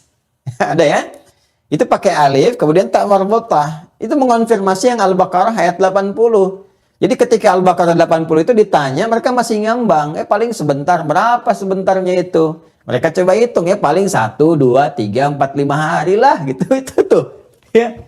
Ya, lalu dibalas apa? Dengan turunnya ayat kan, seharinya fi yaumin kana miqdaruhu alfa sanatin mimma ta'udun. Seharinya itu berapa? 1000 tahun. Ya. Ada nanti khamsina alfa sana, 50.000 tahun. Ya itu tuh. Jadi ketika nantang adab dinaikkan tuh. Ya dinaikkan, kamu nantang adab, naikin tuh, langsung 50.000 tahun seharinya. Jadi ketika mereka menantang, paling sehari, 2 hari, 3 hari, tuh yang standar seharinya 1000 tahun. Tapi kalau nantangin adab, 50.000 tahun seharinya. Ya, itu yang teman-teman buku waktu daftar Mira itu dapat buku kan, yang tentang Ramadan itu. Nah itu saya bahas tentang bab ini. Ya, tentang pembahasan beda antara ma'dudah dengan ma'dudat. Ya. Nah jadi ini yang mau kita sampaikan teman-teman sekalian. Jadi ada yang kekal abadi di dalam neraka itu karena memang nggak pernah punya bekal baik, nggak ada iman. Ya, jadi kan masalah akhirat itu beda. Jadi kita pindah di dunia aja kan hukumnya beda. Kita mau ke Malaysia harus sudah stempel dulu di paspor khusus di imigrasi. Kalau mau ke lebih jauh kan, ya di luar wilayah ASEAN pakai apa? Pakai visa kan? Ya, kita mau agak lebih jauh sedikit misalnya. Ya mau taruhlah kita ke mana misalnya ke Amerika sekalian gitu kan, ke Amerika sekalian atau ke Arab, bahkan ada visa kan, bisa masuk. Nggak ada visa nggak bisa masuk. Ya bahkan dikonfirmasi cek di bandara. Nah visa akhirat itu apa? Iman. Iman visa akhirat itu, visa akhirat itu iman, mesti ada stempel iman dalam jiwa kita, di stempel tuh, minimal stempel kan. Ya masuk Malaysia, Filipina, Brunei Darussalam, minimal stempel dulu. Stempel imannya ada nggak tuh? Kalau nggak ada stempel iman ya nggak bisa. Ya masuk stempel imannya. Kalau ada stempel iman, pernah beriman, ada imannya benar, bagus, di hatinya stempelnya. Ya stempel iman pun ada yang kuat melekat, ada yang luntur. Ya ada yang tertutup hilang sama sekali. Ya tutup hilang. Ya tutup hilang tuh kafar, terkafar. Orangnya disebut dengan kafir namanya. Tutup hilang. Ya. Ada yang luntur. Luntur tuh ada yang masih kelihatan bekas-bekasnya. Itu dengan maksiat luntur tuh. Makanya cuci dulu. Yang lunturin itu. Ya. Kalau pakaian ibu kena noda kan cuci dulu. Ya, qad aflaha man zakkaha gitu kan? Cuci bersihkan supaya yang bersihnya muncul lagi. Nah, itu cuci di neraka. Terus habis itu disebutkan di Kitabul Imannya Al-Bukhari baru diangkat. Gosong habis diangkat. Itu dahsyatnya ketika masuk surga sudah lupa tuh dengan apapun yang dialami, saking nikmatnya surga itu dia dapatkan. Itu hadis-hadisnya banyak sekali berlimpah tentang itu, ya kan? Nah, kecuali yang nantangin azab yang kayak sifat Yahudi tadi, yang paling sebentar masuk surga juga, belum tentu. Itu dihadirkan ayat-ayat tadi untuk mengonfirmasi. Nah, sedangkan nanti yang lunturnya habis bahkan kotor, jadi makin kotor. Kan ada yang kalau luntur makin kotor kan di pakaian juga. Ya, kalau luntur makin kotor kan? Nah, itulah nifak. Orang disebut munafik. Jadi bukan membersihkan pakaian, tapi mengotori pakaian sehingga merubah pakaian itu ya jadi tampilan baru. Kalau pakaian luntur kena sesuatu yang tadinya putih, Bu ya. Kan ada yang putih kalau sudah dibersihkan pakai apapun, kan nggak bisa tuh. Saya nggak sebut merek ya, supaya tidak sebagai endorse. Sekarang kan musim potong video tuh. Jadi kan ada merek-merek tertentu untuk menghilangkan kotoran-kotoran luntur itu kan nggak bisa. Jadi tampilan pakaiannya berubah, malah makin kotor. Nah, itulah munafik. Jadi sifat nifak itu bisa mengotori iman, mencemari bahkan, menghancurkan. Jadi kalau kafir itu cuma nutup, secuma-cumanya nutup. Jadi nggak ada gitu ya. Nah, tapi kalau munafik dia mengotorinya, kotor. Itu makanya dia mengatakan muslim. Saya muslim kok, saya beriman. Tapi dia menyoal keimanannya, mempraktekkan yang salah, memprovokasi. Gitu kan?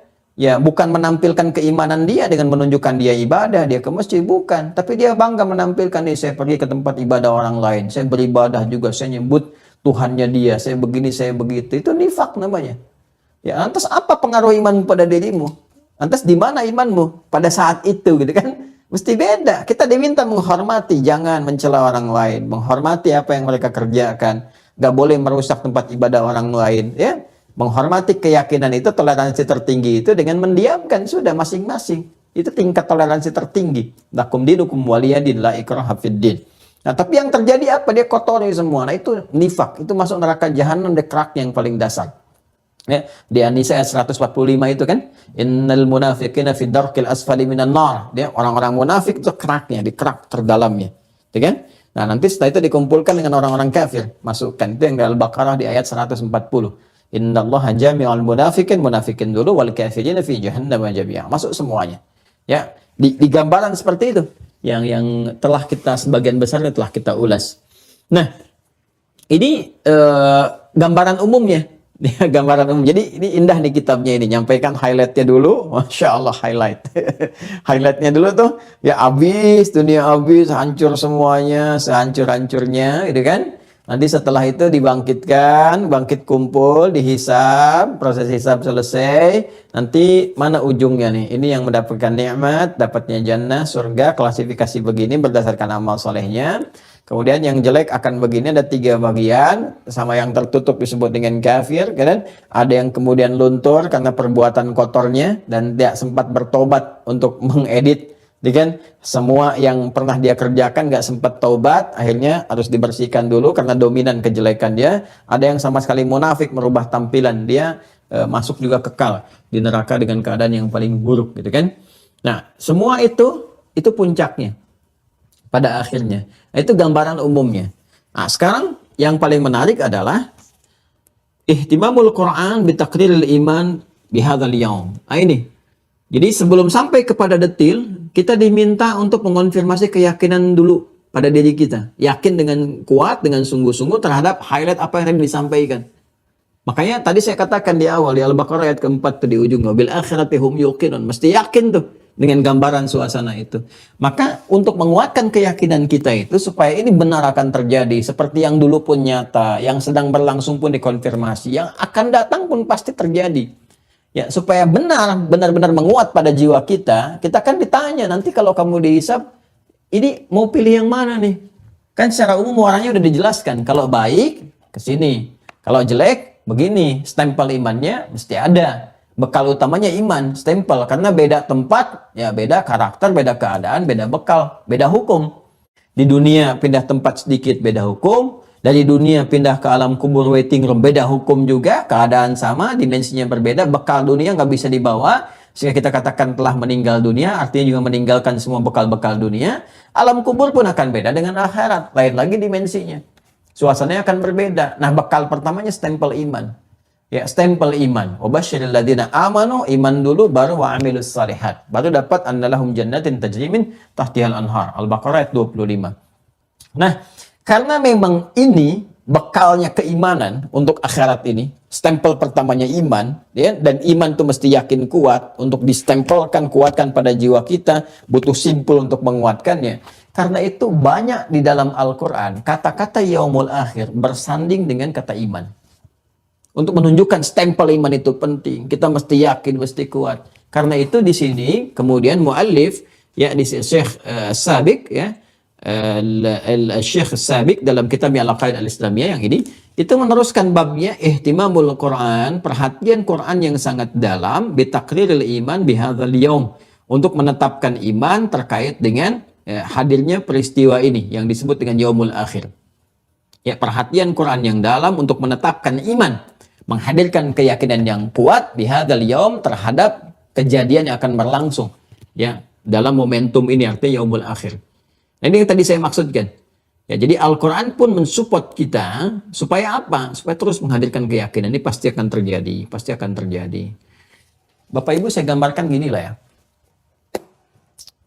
Ini cendekiawan, ilmuwan macam-macam mengatakan, ini diprediksikan dari pergerakan-pergerakan manusia begini akan ada misalnya, ya, suasana terhadap alam begini.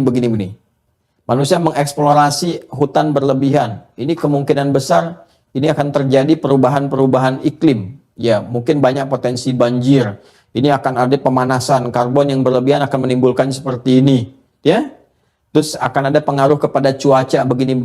Yang paling gampang muncullah kemudian perakiraan cuaca. Bekasi sore ini diprediksi akan hujan seperti ini. Hujan dengan petir-petir skala sekian. Depok begini, sampai ke Aceh, Papua. Anda yang bertempat tinggal di lingkungan Anda menetap itu setelah dapat informasi demikian, bukankah pada umumnya akan mempersiapkan diri? Ini musim hujan nih. Ya, BMKG menyampaikan begini. Oh, siap-siap nih, siap-siap. Sampai disiapkan oleh kita tuh. Padahal itu baru prediksi. Ya, sekarang ini pasti sifatnya. Quran pasti sifatnya. Kenapa nggak kita siapkan? Kehidupannya pasti, kematiannya juga pasti, diperlihatkan di lingkungan sekitaran kita pasti terjadi. Dan akhiratnya pasti. Ya, tapi karena akhirat ini belum terlihat, belum tampak, belum hadir dan sebagainya, berarti kan perlu motivasi untuk menguatkan. Seperti halnya tadi, prediksi-prediksi yang disampaikan terkait cuaca macam-macam, itu belum tampak kan? Ya kan?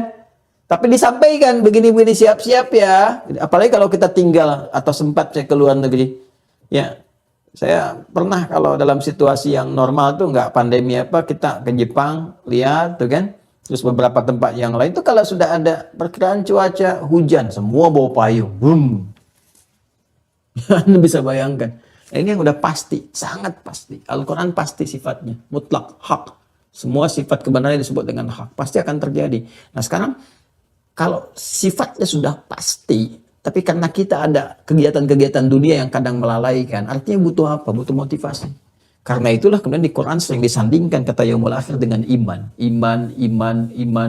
Billahi wal yaumul akhir. Billahi wal yaumul akhir. Supaya apa? Supaya terus di-charge pada diri kita untuk menyiapkan diri. Kalau nanti saya meninggal, apa yang disiapkan? Dihisab itu bagaimana suasananya supaya membangkitkan jiwa saya untuk siap-siap dan seterusnya. Maka muncullah judul ini. Ya.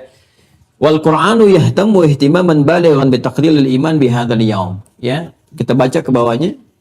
Ya, di subtopik ihtimamul Quran bi taqriril iman bi hadzal yaum. Ya, perhatian Al-Qur'an yang dalam untuk menetapkan iman, ya, menetapkan iman, keyakinan yang kuat tentang terjadinya peristiwa yaumul akhir ini. Wal Qur'anu yahtamu ihtimaman balighan bi taqriril iman bi hadzal yaum. Sedangkan Al-Qur'an itu memberikan perhatian yang dalam, yang cukup luas. Ya, baligh itu yang menjangkau, yang luas, yang memberikan pemahaman. Makanya orang baligh artinya jangkauannya sudah mencapai pada pemahaman tertentu, sudah baik gitu ya, mencakup pengalaman-pengalaman yang lalu sehingga dengan itu memberikan kematangan untuk bersikap. Itu ada kalimat baligh. Bitakrilil iman bihadzal yaum, untuk memantapkan keyakinan terhadap peristiwa yang terjadi di waktu ini. Kemudian wayabdu hadzal ihtimam bil yaumil akhir fi mayali, dan boleh jadi perhatian yang dihadirkan Quran itu bisa kita tampilkan berikut ini. Ya, bagaimana perhatian Quran untuk memberikan kesan kepada kita dalam menyiapkan diri terhadap hari ini? Ya, awalan yang pertama birabtihi, ya, birabtihi bil imani billah.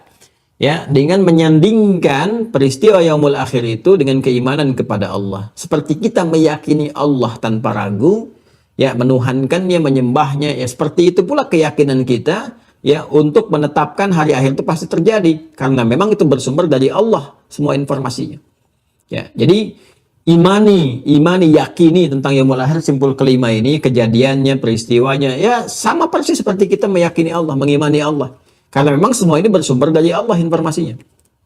Ya, seperti pertama dengan dimantapkan di Quran surah kedua Al-Baqarah ayat 177. Ya. Walakinnal birra man amana billahi wal yaumil akhir. Laisal birra an tuwallu, di sini langsung ke intinya. Kalau kita baca dari awal ayat, laisal birra an tuwallu wujuhakum qibala al-masyriqi wal maghrib, walakinnal birra man amana billahi wal yaumil akhir. Perhatikan di sini, amana billah disandingkan dengan yaumul akhir. Ini mengonfirmasi penjelasan saya yang kemarin. Jadi apa yang saya sampaikan, seperti saya tegaskan, itu intisari dari kitab-kitab yang kita baca, yang guru-guru kami ajarkan. Jadi untuk memudahkan saya sampaikan. Nah, kalau kita ngaji kitab ketemu juga, gitu ya. Kemudian juga kita dapatkan misalnya di Quran surah Al-Baqarah ayat 62. Ya, paling kiri paling atas ya. Tadi yang kanan ke atas, sekarang kiri atas di posisi mushaf standarnya. Innal ladzina amanu wal ladzina hadu wan nasara was sabiina man amana billah wal yaumil akhir. Sebentar. Coba lihat ayatnya. Buka Al-Baqarah ayat 62. Yang belum download kitab ini, buka Al-Baqarah ayat 62. Quran surah 2 ayat 62. Yang sudah download tinggal dilihat di sini. Saya ingin tunjukkan perilaku manipulatif ya dari golongan liberal yang suka motong-motong ayat. Hati-hati ya, dan ini sudah disindir tajam oleh Al-Quran 15 abad yang lalu. 15 abad yang lalu. Ini golongan orang-orang yang pemikir-pemikir liberal dan sebagainya. Saya juga agak bingung juga kenapa bangga dengan itu gitu ya. Padahal itu masalahnya sudah selesai 15 abad yang lalu gitu. Ya. Jadi gini, karakteristik golongan-golongan dimaksud yang memang terkontaminasi oleh sifat nifak ini yang berbahaya, ya kan? Dan kekurangan dari pulsa-pulsa imannya dengan wawasan-wawasan keilmuannya, sehingga kadang-kadang juga memandang referensi-referensi keislaman, apalagi misalnya ayat-ayat dan sebagainya, hanya untuk menguatkan saja pola pikirnya. Jadi bukan membawa pikiran kepada ayat ditarik untuk menguatkan klaim. Sehingga apa yang terjadi? Sering motong-motong ayat. Dan di antara ayat favorit yang dipotong itu salah satunya nih, Al-Baqarah ayat 62. Ya. Nah, ini liberal dan keluarganya disingkat dengan sepilis, sekuler, pluralis, kemudian satu lagi liberalis, ya. Nah, kan di antara golongan pluralisme itu kan dasarnya pemikiran liberal juga. Kalau kita belajar dari aspek sejarah nanti kita akan temukan akarnya. Ya. Ada buku bagus yang pernah saya sampaikan itu dulu. Ya, masih ingat teman-teman sekalian yang ada karya Dr. Anies Malik Toha itu. Bagus yang pluralisme agama itu salah satu disebutkan juga di mana munculnya keterkaitan antara paham liberalisme yang muncul di Eropa, di Barat karena faktor tertentu nanti kalau mau ditajamkan bisa lalu melahirkan nanti pandangan pluralisme salah satunya ke sana nanti.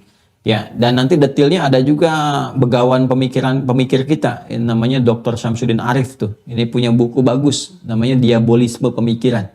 Ya, cukup bagus bukunya, saya kira saya pernah baca itu.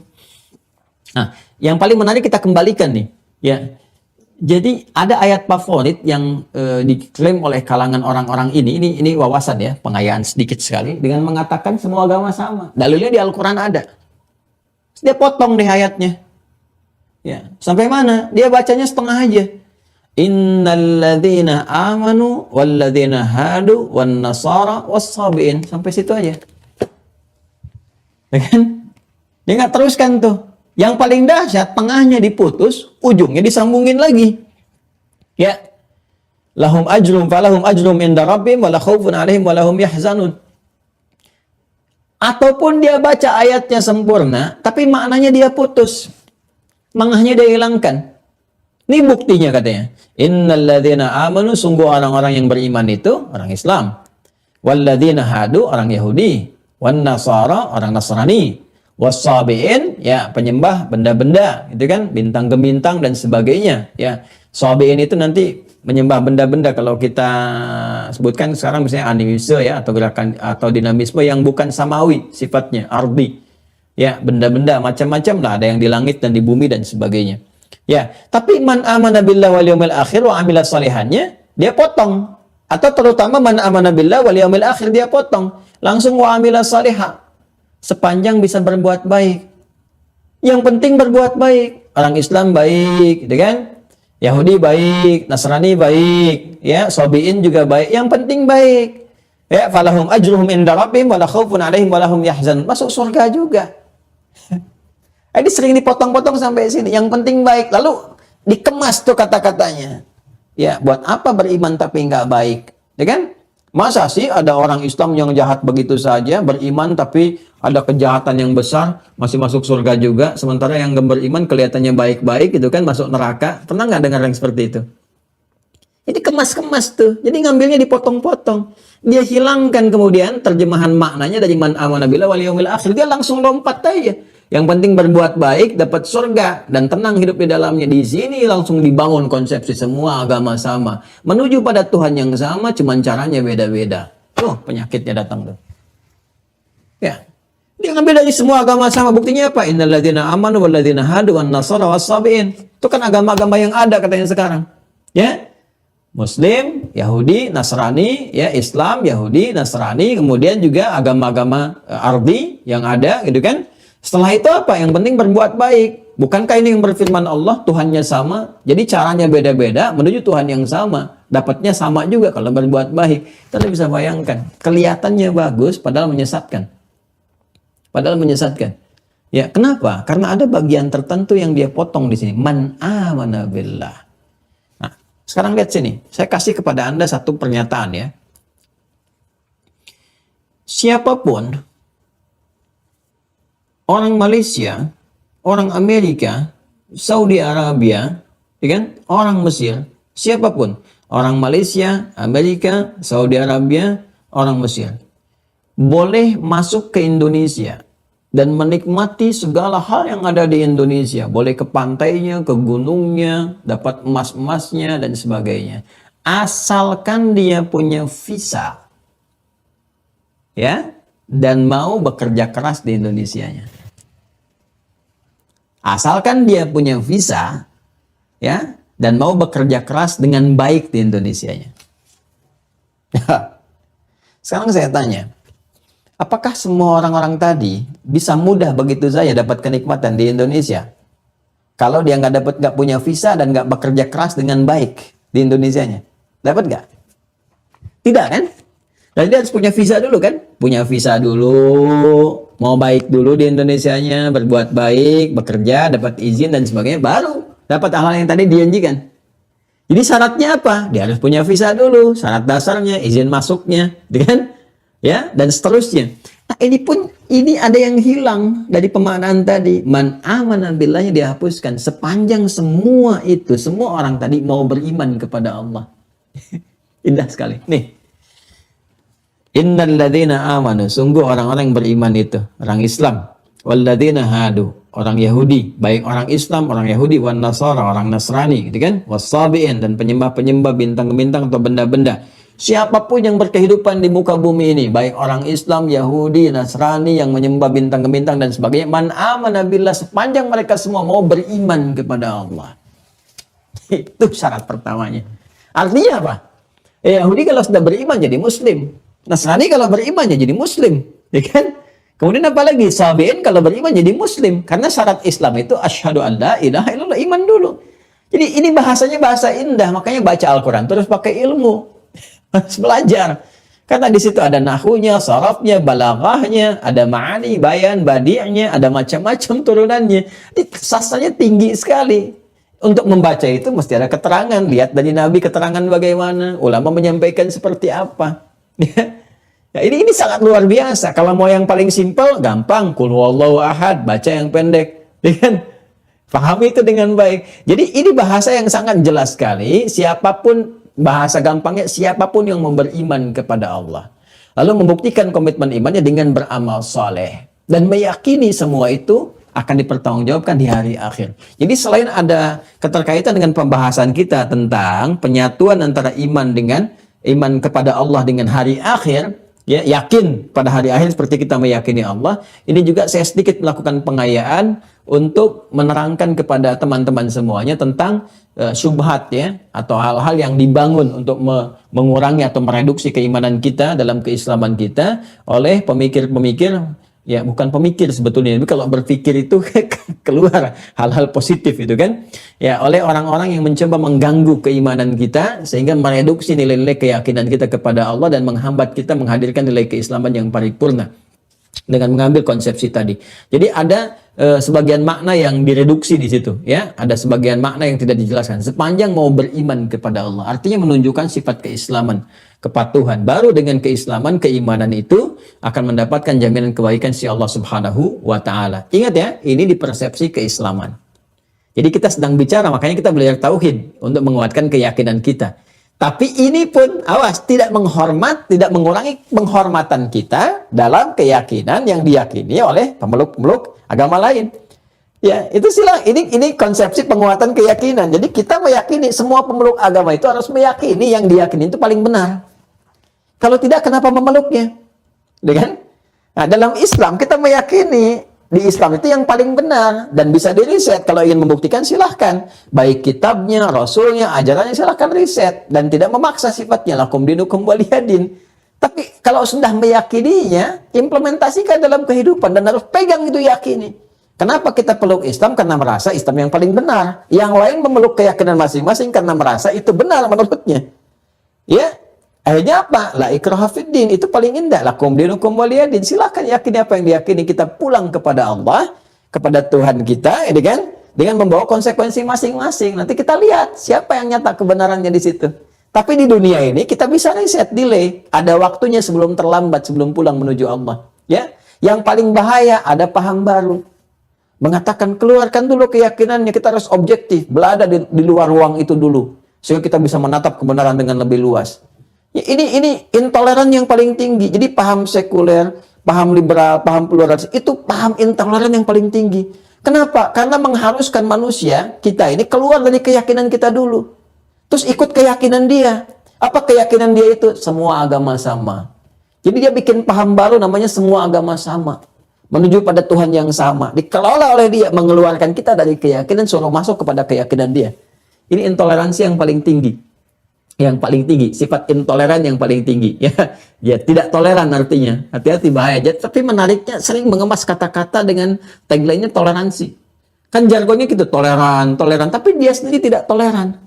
Ya, dia meminta kita menghormati orang lain, tapi dia pun tidak menghormati keyakinan kita. Apa buktinya? Dia suruh kita keluar dari keyakinan kita. Supaya meyakini apa yang dia yakini. Itu kan tidak toleran namanya. Ya. Bingung kan? Baik ya. Baik teman-teman sekalian. Jadi itu yang saya ingin tegaskan ya. Nah itu kalau ada orang Islam mengatakan demikian, itu kena virus nifak namanya. Lebih bahaya daripada corona. Ya, itu nifak namanya. Virus nifak, orangnya munafik. Dan hati-hati, ancamannya neraka jahanam. Di Quran surah ke-4, An-Nisa ayat 140. Nah, tadi saya ada slip of tongue menyebutkan Quran surah kedua ayat 140. Quran surah keempat An-Nisa ayat 140. Hati-hati ya teman-teman sekalian. Itu sudah diingatkan di Quran surah kedua Al-Baqarah ayat 204. Tipikal begitu akan didapatkan dan diingatkan di Quran surah kedua ayat 204. Ya. Ada ayatnya? Wa minan nasi may yu'jibuka qawluhu fil hayatid dunya wa yashhadullaha 'ala ma fi qalbihi wa huwa 'aladdul khisam. Dan di antara sebagian manusia itu ada yang membuat engkau kagum ya pada retorikanya. Ya. Padahal yang dia bicarakan itu sepenuhnya itu karena support materi dunia. Bukan karena apa-apa. Nah, itu Al-Quran sudah memberikan satu indikasi. Ya, berarti di sini ada sponsor nih. Ya, hati-hati nih yang begitu tuh ada sponsor. Tapi dia kalau bicara menarik katanya, bagus. Kata-katanya menarik, retorikanya begitu cantik, ya. Wa yusyhidullaha 'ala ma fi qalbihi. Kadang-kadang juga mengatakan dalam dirinya, saya juga beriman kok, saya juga muslim kok. Terus mengambil sebagian ayat-ayat Allah ini untuk dijadikan sebagai penguat. Ini sudah ada isyarat. Jadi kata Al-Quran ini orientasinya dunia, orang-orang seperti ini. Ada supportnya, ada sponsornya, kepentingan materi tertentu, dijanjikan ini dan itu. Lalu dinaikkan, belajarnya seakan-akan punya gelar yang tinggi, S1, S2, S3, itu kan? Sampai dan seterusnya. Serasa seakan punya kapasitas, padahal kapabilitasnya nggak ada. Seperti punya kapasitas, padahal kapabilitasnya tidak ada. Besar di gelar, kecil di ilmu. Besar di gelar, kecil ilmunya gitu. Jadi nggak ada support pengetahuannya. Ya, karena itu belajarnya aneh-aneh gitu kan. Belajar agama ke tempat yang tidak pernah mempraktekkan agama. Masa belajar tentang sholat di tempat orang yang tidak pernah sholat? Ya, kepada orang yang nggak pernah sholat, belajar agama kepada orang yang tidak yakin dengan agamanya. Kan jadi aneh itu. Menilai tafsir kepada orang yang tidak meyakini isi tafsirnya, kan aneh. Ya? Kalau kita mau belajar matematika, kan ke pakar matematika yang dia mempraktekkan matematikanya, kan? Anda belajar arsitektur ke arsitek yang dia mempraktekannya, ada bukti dan sebagainya. Ini mau belajar agama, memahami tentang sholat kepada orang yang nggak pernah sholat. Orientalis, macam-macam dan sebagainya. Dia belajarnya ke situ, makanya error, konslet ketika menafsirkan Al-Quran. Kenapa? Karena nggak pernah praktek, nggak nyambung. Maaf ya kalau akidah saya tegas, nggak ada toleransi pembahasan ini. Saya tegas sekali karena ini penentuan rahmat dengan adab ketika pulang kepada Allah. Ini keyakinan kita dan dijamin undang-undang. jamin undang-undang ya. Tapi tetap dalam praktek kehidupan menghormati. Saya mengecam perbuatan dan pemikiran. Sedangkan orangnya ya kita mendoakan supaya Allah berikan hidayah, kebaikan-kebaikan, dan dalam kehidupan tata kehidupan berbangsa bernegara proporsional kita. Ya, dalam tata kelola kehidupan berbangsa bernegara proporsional, kita saling menghormati kan, membawa kepada ranah-ranah kemuliaan, kehidupan yang harmoni. Tapi kalau ada perbuatan-perbuatan atau pemikiran yang tidak tepat, kita luruskan dengan konsepsi yang benar. Ya, tanpa harus menghadirkan sifat-sifat yang tidak proporsional atau sikap-sikap yang kontraproduktif ya. Maaf ya teman-teman sekalian, ini kita sedikit tajamkan karena virus ini lebih berbahaya daripada COVID dan sudah mulai banyak merajalela di sekitaran-sekitaran dan mulai ada yang kampanye-kampanye bangga tuh. Itu sebenarnya bertentangan dengan undang-undang. Saya katakan bertentangan dengan undang-undang. Ya, terutama pasal 29 ayat 1 dan 2. Negara berdasar atas ketuhanan yang Maha Esa, kemudian yang keduanya negara menjamin kemerdekaan tiap-tiap penduduk untuk memeluk agamanya masing-masing dan beribadah menurut agama dan kepercayaannya itu. Tiba-tiba datang orang-orang tertentu membawa pikiran menjauhkan masyarakat warga negara dari agama. Dan memisahkan agama dari negara. Itu kan paham sekuler. Kemudian pikiran liberal. Dan ada orang membawa kampanye itu, harusnya negara menangkap itu. Ya, ada apa misalnya Densus 99 Densus Asmaul Husna, ya, tangkap tuh orang-orang yang memisahkan kehidupan berbangsa bernegara dari agama, karena udah ada konsensus dan tidak akan bertentangan bangsa dengan agama, nggak akan bertentangan ya. Harus ada itu yang tindakan-tindakan, karena akan hati-hati, membahayakan bagi kehidupan berbangsa bernegara pikiran-pikiran semacam itu ya. Kita jangan ditanya tentang cinta terhadap bangsa. Orang bangsa kita diserang, yang keluar kan ulama duluan untuk membela kan para santri duluan ya. Yang membela itu kan orang-orang yang sholat, orang yang puasa, yang adzan, yang macam-macam, itu kita keluar duluan. Jadi cinta kita jangan ditanya ya. Kita tidak pernah terjebak pada dilema di antara dua cinta dalam mencintai bangsa ini ya. Dan kita tidak memerlukan ikatan cinta untuk membuktikan cinta kita pada negara ini. Semua sudah terikat dalam jiwa kita karena bagian dari bagian dari apa? Petunjuk-petunjuk atau ajaran-ajaran keagamaan kita. Sudah lama-lama nanti nggak nyambung tuh. Jelas ya? Kemudian tsaniyan yaktsarul Qur'anu min dzikrihi lahu. فلا تكاد الصورة تخلو من الحديث عنه مع تقريره إلى الأذهان تارة بالحجة والبرهان وتارة بالضرب الأمثال. Ya kan? Nah, karena itulah kemudian kenapa kita mesti meyakini kejadian ini tentang hari akhir, kehidupan akan berakhir, suasana dahsyat akan terjadi dan sebagainya, ya kan? Karena itu Al-Qur'an seringkali menghadirkan tentang bagaimana kedahsyatan itu terjadi, peristiwa-peristiwa yang bagaimana, sehingga terus menampilkan keyakinan pada diri kita. Sehingga setiap surat yang kita baca itu setidaknya ada isyarat-isyarat untuk menyadarkan kita tentang kehidupan itu. Anda baca di Al-Baqarah, temukan tentang hari akhir. Di Ali Imran, temukan tentang kehidupan akan begini pada akhirnya. Terus sampai dengan ke An-Nas itu kan, kita akan dapati suasana itu. Di Al-Fatihah aja udah ada kok. Maliki Yaumiddin, ya kan? Ya, Malik Yaumiddin itu sudah gambaran Allah yang menguasai tentang hari kehidupan berakhir, yang semua akan dibalas. Din itu kan kama tadinu tudan, sebagaimana engkau bersikap kau akan dibalas dan sebagainya. Karena itu pentingnya memahami hari akhir ini, kita menyiapkan diri, menyiapkan kurikulum kehidupan ya, karena kehidupan akan berakhir. Karena itu sering dihadirkan di dalam Al-Quran tentang berita-berita, informasi-informasi terkait dengan berita hari akhir ya.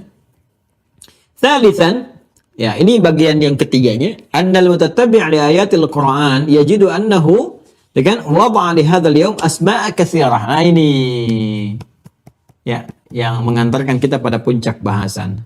Siapa yang sering menyimak, mengikuti, menelaah ayat-ayat Al-Qur'an, mutatabbi' itu menyimak, mengikuti, menelaah. Tsalitsan annal mutatabbi' ayat halaman 261. Halaman 261 yang kirinya.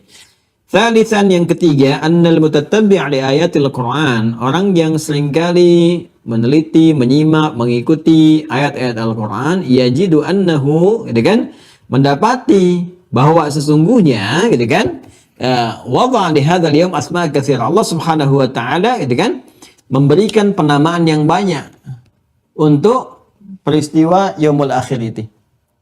Ada nama-nama yang beragam. Ya, wa kullu ismin minha yadullu ala ma'na ma sayahdutsu min ahwali fi hadzal yaum. Dan setiap nama menariknya itu akan memberikan sebuah isyarat atau petunjuk tentang segala peristiwa nih Pak yang terkait dengan yaumul akhir ini. Inilah indahnya dalam Al-Quran. Nggak ada satupun kata yang tidak punya makna. Dan seringkali diterjemahkan dengan makna yang sama, padahal tidak serupa. Ya. Nah, yang pertama tadi, menyikapi tentang yaumul akhir ini, sikap kita insan beriman, saya simpulkan dengan cepat di kitab ini, sikap kita insan beriman terhadap yaumul akhir ini, yang pertama harus menghadirkan keyakinan paripurna.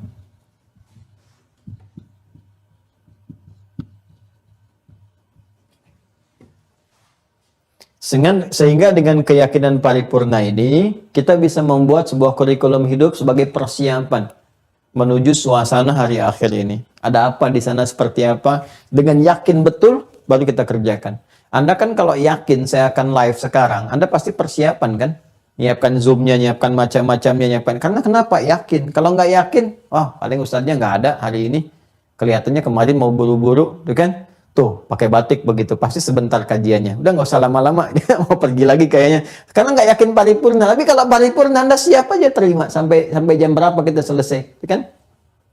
Nah, kemudian yang kedua adalah, ini yang paling menarik juga,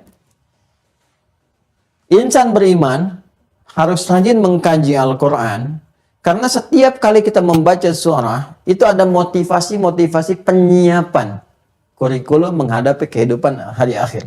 Insan beriman harus memiliki satu persiapan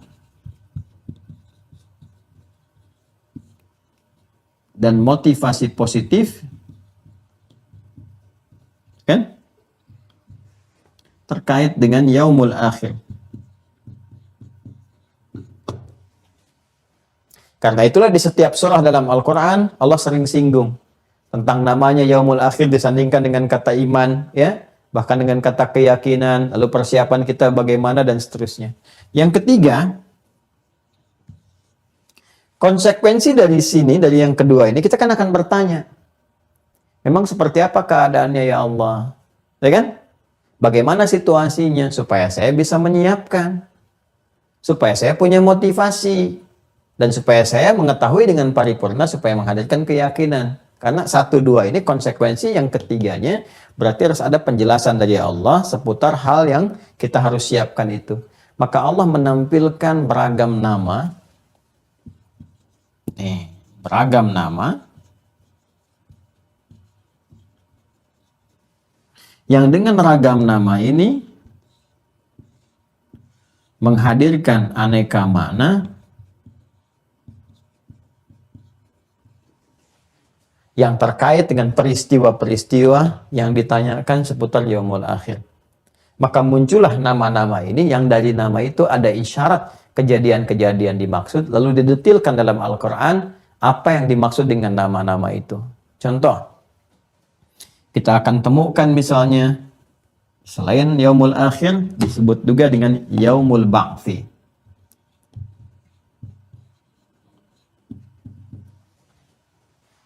Masih ingat highlightnya, teman-teman sekalian? Tadi yang saya terangkan, alam semua berakhir, hancur, habis, dan sebagainya, ya kan? Setelah itu apa? Dibangkitkan kembali, kan?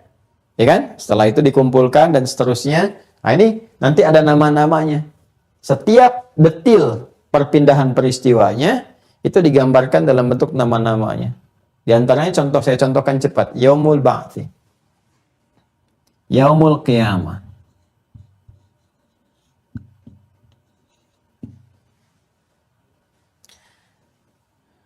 Yaumul Hisab. Yaumuddin.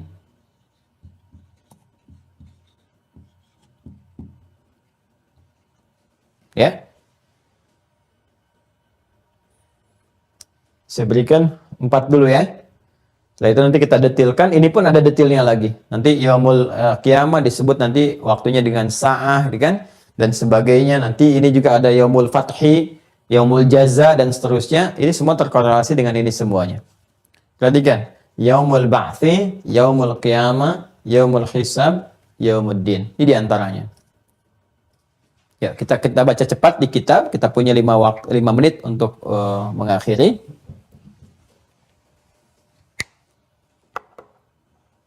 Yuk kita lihat ya, kita baca cepat ya. Bismillah. Fahuwa yaumul ba'thi. Yaumul akhir disebut juga dengan yaumul ba'thi, hari kebangkitan. Karena saat itu nanti ya setelah kita wafat akan dibangkitkan kembali seperti yang tadi diuraikan.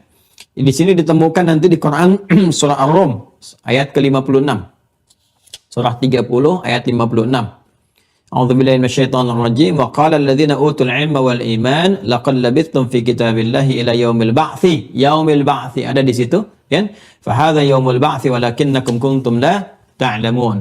Ada di situ disebutkan yaumul ba'tsi. Nanti kita akan kaji lebih dalam ya. Kita dapatkan namanya dulu. Jadi ketika dituliskan namanya ada. Kemudian wa yusamma yaumul qiyamah, dan dinamai pula dengan yaumul qiyamah. Bahkan nanti ada surahnya, surah ke-75, surah Al-Qiyamah. Ada? Ya, surah 75 kan? La uqsimu biyaumil qiyamah. Yang di kitab di sini surah Az-Zumar ayat ke-60. Yang disebutkan di kitab. Ada wa yaumil qiyamati taral ladzina kadzabu 'ala Allahi wujuhuhum muswaddah. Ya, wa yaumil qiyamati, dan pada hari kiamat itu engkau akan melihat ya taral ladzina kadzabu 'ala Allah, engkau melihat orang-orang yang menyimpang dari ketentuan Allah, yang mendustakan Allah, yang menyekutukan Allah, yang bermaksiat tingkat tinggi, gitu kan? Kemudian kita akan melihat wujuhum muswaddah, wajah mereka menghitam. Nah, jadi udah ada tanda-tandanya nih. Wah, kalau nanti kita bahas dengan detail, begitu dibangkitkan udah kelihatan tandanya. Ya, jadi ada orang yang berbinar, wajahnya bersih, bagus. Nanti di Ali Imran ditemukannya. Yauma tabyaddu wujuh wa taswaddu wujuh.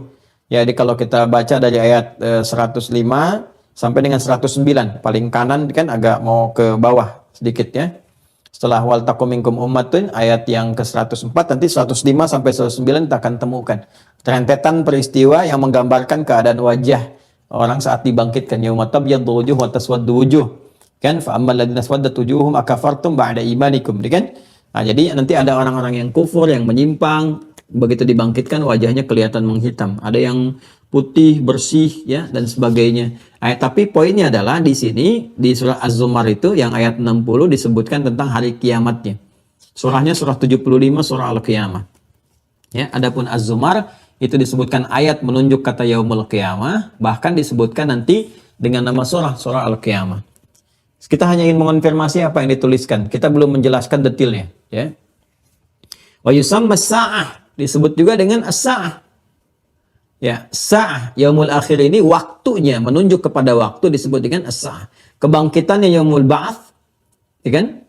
Peristiwa yang terjadi seputarnya, dahsyatnya kehancuran macam-macamnya disebut dengan kiamat. Ditarik ke dalam bahasa Indonesia disebut dengan kiamat. Saya ulang ya. Kebangkitannya disebut dengan ba'ats, dibangkitkan itu kembali. Kehancuran alam dan sekitarannya yang mengawali kebangkitan itu disebut dengan kiamat. Ya, diserap ke dalam bahasa Indonesia menjadi kiamat. Dibikin sinetron jadi kiamat sudah dekat. Ya, kiamat ya, kayaknya gampang sekali disebutkan kiamat. Padahal itu sesuatu yang dahsyat. Waktu terjadinya disebut dengan sa'ah. Ya, sa'ah. Seperti di mana misalnya surah Al-Qamar ayat 1, ya qatarabatis sa'atu wa insyaqqal qamar. Ya, ada juga nanti misalnya di Quran surah Al-Hajj ayat yang pertama. Ya, inna zalzalatas sa'ati syai'un 'azim. Kemudian juga ada di Quran surah 31, di kitab enggak ada. Ayat 34, innallaha 'indahu ilmus sa'ah. Disebutkan juga dengan akhirah. Akhirah, ini yang sudah saya sampaikan, sebelumnya saya tuliskan. Dikonfirmasi di surah Ad-Duha, yang kita dapatkan. Walal akhiratu khairul laka minal ula. Yang di kitab di sini di Al-A'la.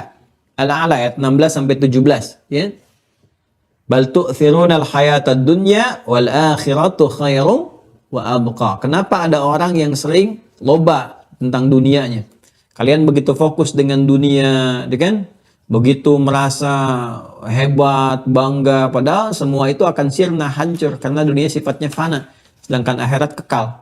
Makanya disebutkan wal akhiratu khairu wa abqa.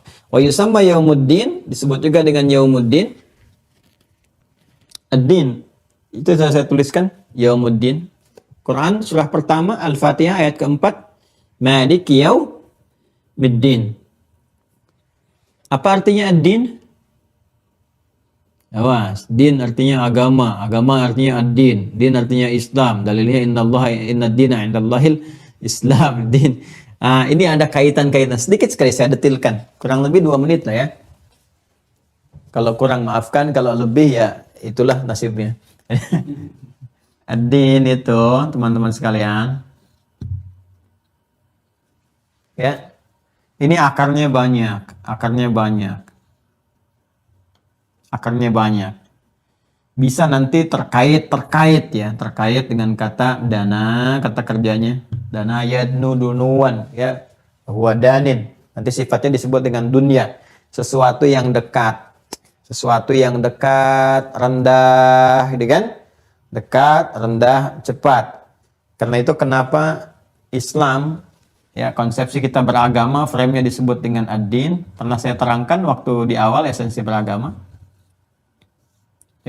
Quran surah ke-3 Ali Imran ayat 19. Inna dina indallahil Islam. Din kan? Lakum dinukum waliya din. La ikraha fi din. Kenapa konsepsi beragama disebut dengan ad-din? Karena dengan beragama yang benar itu mampu mendekatkan diri kita kepada Allah Subhanahu wa taala. Jelas ya? Ad-din akarnya juga dari kata dana yang berarti dekat, sesuatu yang rendah, dekat, ya kan? Ya, asalnya itu cepat. Kenapa kita mendekat kepada ad-din? Karena itu mampu mendekatkan diri kita kepada Allah. Kenapa kita mendekat kepada ad-din? Karena akan mempercepat rahmat Allah datang kepada kita. Nah, dunia disebut juga dengan dunia, seakar dengan ini. Ya, dunia. Sifat kehidupan kita di dunia disebut dunia. Akarnya dari sini juga, seakar juga. Kenapa disebut dengan dunia? Karena semua yang terjadi kehidupan di dunia ini sifatnya cepat. Kayaknya baru kemarin ta'lim, sekarang udah nyambung, padahal udah lebih daripada 30 episode. Kayaknya kemarin dia menikah, padahal udah jadi kakek gitu kan. Udah puluhan tahun berkehidupan. Dan sifat di dunia ini akan rendah semua. Sepanjang tidak digunakan, habis. Ya, semua rendah. Makanya akan merendah kehidupan dunia itu. Dan meninggalnya pun ke tempat yang rendah, ke bawah. Karena itu sifat manusia seharusnya selalu merendah, selalu tawadu. Ini paham satu ini aja kita jadi baik deh. Ya. Nah, ini dari kata dunia satunya, seakar dengan kata ini juga. Ya, kata ini juga mengandung arti sesuatu yang dibalas secara proporsional. Dibalas secara proporsional. Dibalas secara proporsional.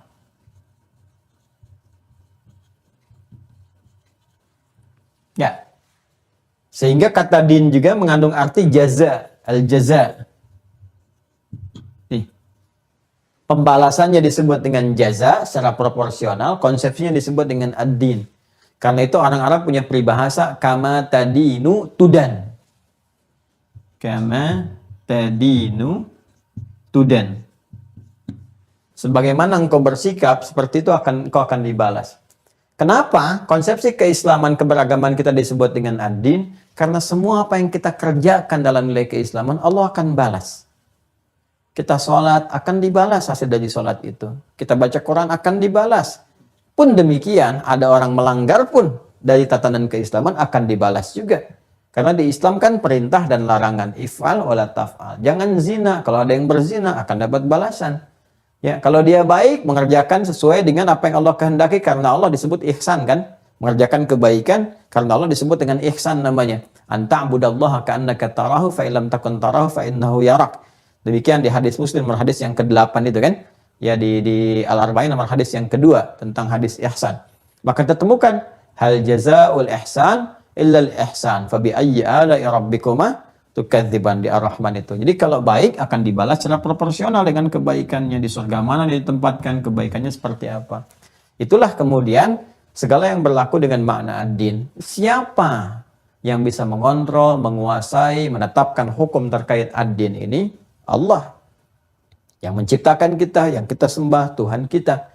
Mengatur, mengontrol, menguasai disebut dengan Malik. Ya.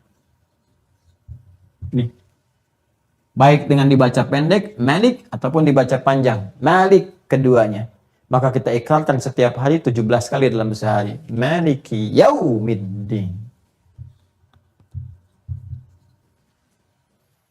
Ya Allah, kami tetapkan Engkau yang mengatur segalanya. Engkau yang akan memberikan pembalasan. Engkau yang akan menguasai segala hal. Engkau yang menetapkan segala aturan-aturan. Engkau yang menguasai terjadinya peristiwa itu, ya Allah. Maka mohon saat peristiwa itu terjadi, ya Allah, berikan kami kekuatan, ya Allah. Kami komitmen untuk menyembah-Mu supaya mendapatkan kebaikan-kebaikan. Kami mohon pertolongan kepadamu, ya Allah, supaya selamat dalam kehidupan dunia ini. Selamat saat nanti terjadi hari pembalasan. Hari semua apa yang akan kami kerjakan dan telah kami kerjakan akan dihisab dan sebagainya. Makanya setelah Malik Yaumiddin kita katakan, Iyyaka na'budu wa iyyaka nasta'in. Kami komitmen menyembah-Mu, ya Allah, supaya kami bisa minta pertolongan atas segala dahsyatnya kehidupan baik di dunia, saat wafat ataupun kembali kepadamu. Ihdinas siratal mustaqim, tunjukkan kami jalan yang lurus untuk bisa mengimplementasikan apa yang telah tadi disampaikan. Siratal ladzina an'amta alaihim, itu nikmat seperti dikonfirmasikan kembali di Quran surah keempat An-Nisa ayat 69. Nanti banyak lagi teman-teman, ada yaumul hisab kan? Ayatnya ada, yaumul fathi ayatnya ada, yaumut talak, bukan tolak tapi talak. Ya, talak. Nah, beda antara tolak dengan talak. Ya, beda ya. Apa bedanya? Kalau talak itu pisah ya. Kalau di rumah tangga dibawa dengan nama cerai dan sebagainya. Kalau talak itu bertemunya sesuatu dengan erat gitu ya. Ya, bertemu sesuatu dengan erat, itu talak namanya. Makanya talaki itu berjumpa dengan erat, maksudnya berjumpa dengan erat itu ada orangnya, kemudian disampaikan sesuatu secara langsung. Sedangkan talak nanti sesuatu yang pakai tak ya, bukan pakai tak. Talak sesuatu yang berdekatan, berjumpa dengan erat, dengan kuat. Pada saat itu kita akan berjumpakan dengan amal-amal kita dengan erat, dengan kuat, sehingga nggak bisa dipisahkan kembali. Baik melekat dengan baik, buruk melekat dengan buruk. Rafi'ud darajat dzul arsy yulqir ruh min amrihi 'ala man yasha min ibadihi liyunzira yaumat talaq, ya kan? Yaumahum barizun, itu dikonfirmasi di Quran surah Ghafir ya ayat ke-15. Ada di bawah, teman-teman bisa dilihat. Kemudian surah At-Taghabun disebut juga Yaumul Jam'i wat Taghabun. Ya, surah At-Taghabun sudah terkonfirmasikan ada ayatnya. Kemudian Yaumul Khulud untuk menunjukkan kekalnya ya kehidupan kita setelah peristiwa itu. Yaumul Khuruj gitu kan. Itu menunjukkan kesan bahwa saat kita selesai ditiupkan kemudian sasakala, lalu semua itu kita akan dikeluarkan kembali dari alam kubur, dikumpulkan. Saat dikumpulkan disebut dengan Yaumul Hasrah, hari pengumpulan. Ada Yaumat Tanad, Yaumal Azifah, kemudian juga At-Tammah, dan masih banyak lagi. Masih banyak lagi. Nah, ini semua nama-nama ini kalau kita kumpulkan menunjuk pada detil peristiwanya. Nah, seperti apa peristiwanya? Detilnya bagaimana? Ya, bagaimana kemudian kita meninggal alam hancur, fananya seperti apa, kiamahnya bagaimana, waktunya kapan, sehingga ketika ada yang meramal-ramal tentang kiamat bisa kita tolak, ya kan? Lalu terjadi peristiwa kehancurannya bagaimana, kekacauan besar, ada orang menyebut dengan Armageddon, ada macam-macam dan sebagainya, seperti apa gambarannya, ya kan? Insya Allah semua itu kita akan teruskan di pertemuan yang akan datang dengan izin Allah Subhanahu wa Ta'ala. Jadi satu-satu kita bahas, ini kan baru highlight, ya baru highlightnya aja. Sebutkan nama-namanya, ayatnya apa, nanti detailnya di pertemuan selanjutnya insya Allah kita akan bahas detail tentang peristiwa-peristiwa seputar Yaumul Akhir, tentang kiamat, ya, bagaimana waktunya, ketetapannya seperti apa, tanda-tandanya apa, kehancurannya bagaimana, seperti apa trompet saat ditiupkan itu dalam tanda petik surnya, ya, seperti apa keadaan ibu anak keluarga ketika itu terjadi, bagaimana suasana saat dibangkitkan hubungan kekeluargaan sampai dengan kemudian keputusan itu ditetapkan. Demikian yang disampaikan kesempatan kali ini. Ya, kita baru highlight ya bagian terakhirnya. Belum kita detailkan karena waktu juga yang tidak memungkinkan. Saya jam 8 harus sudah ada di Jakarta. Sekarang sudah jam 7:05. Jadi live ini saya harus langsung pergi lagi. Tapi saya mohon kepada teman-teman semua, tolong dicermati lagi bahasan kita dari awal sampai ke terakhir kita di sini.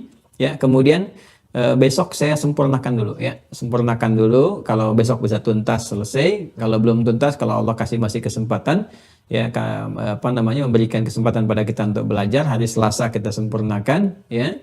Kalau sudah tuntas baru masuk simpul ke-6 al-qadha dan qadar. Saya sengaja menyantumkan dulu untuk kitab ini supaya kita juga ada penguatan-penguatan dan dengan itu kita juga bisa bersandar pada referensi yang jelas dan baik. Demikian, terima kasih. Mohon maaf kalau hari ini ataupun sebelumnya ada hal-hal yang kurang berkenan. Kalau kata-kata kami juga kurang baik, mohon dimaafkan, bisa ditunjukkan supaya bisa dikoreksi dan diperbaiki. Dan tidak ada maksud lain kecuali hanya untuk menunjukkan perbaikan-perbaikan atas izin Allah Subhanahu wa Ta'ala. Semoga kita semua disehatkan, diberikan hidayah, dan saling menguatkan diri untuk beramal saleh. Dan semoga negeri yang kita cintai ini dijaga oleh Allah Subhanahu wa Ta'ala, dihadirkan kedamaian, ketentraman, dan berkehidupan yang harmoni. Allahumma taqabbal minna innaka antas sami'ul alim wa tub 'alaina innaka antat tawwabur rahim. Rabbana atina fid dunya hasanah wa fil akhirati hasanah wa qina adzabannar. Wa sallallahu ala sayyidina Muhammad wa ala alihi wa sahbihi ajma'in wa akhiru da'wana subhanakallahumma rabbana wa bihamdika nashhadu an la ilaha illa anta nastaghfiruka wa natubu ilaik. Walhamdulillahi rabbil alamin. Wassalamualaikum warahmatullahi wabarakatuh.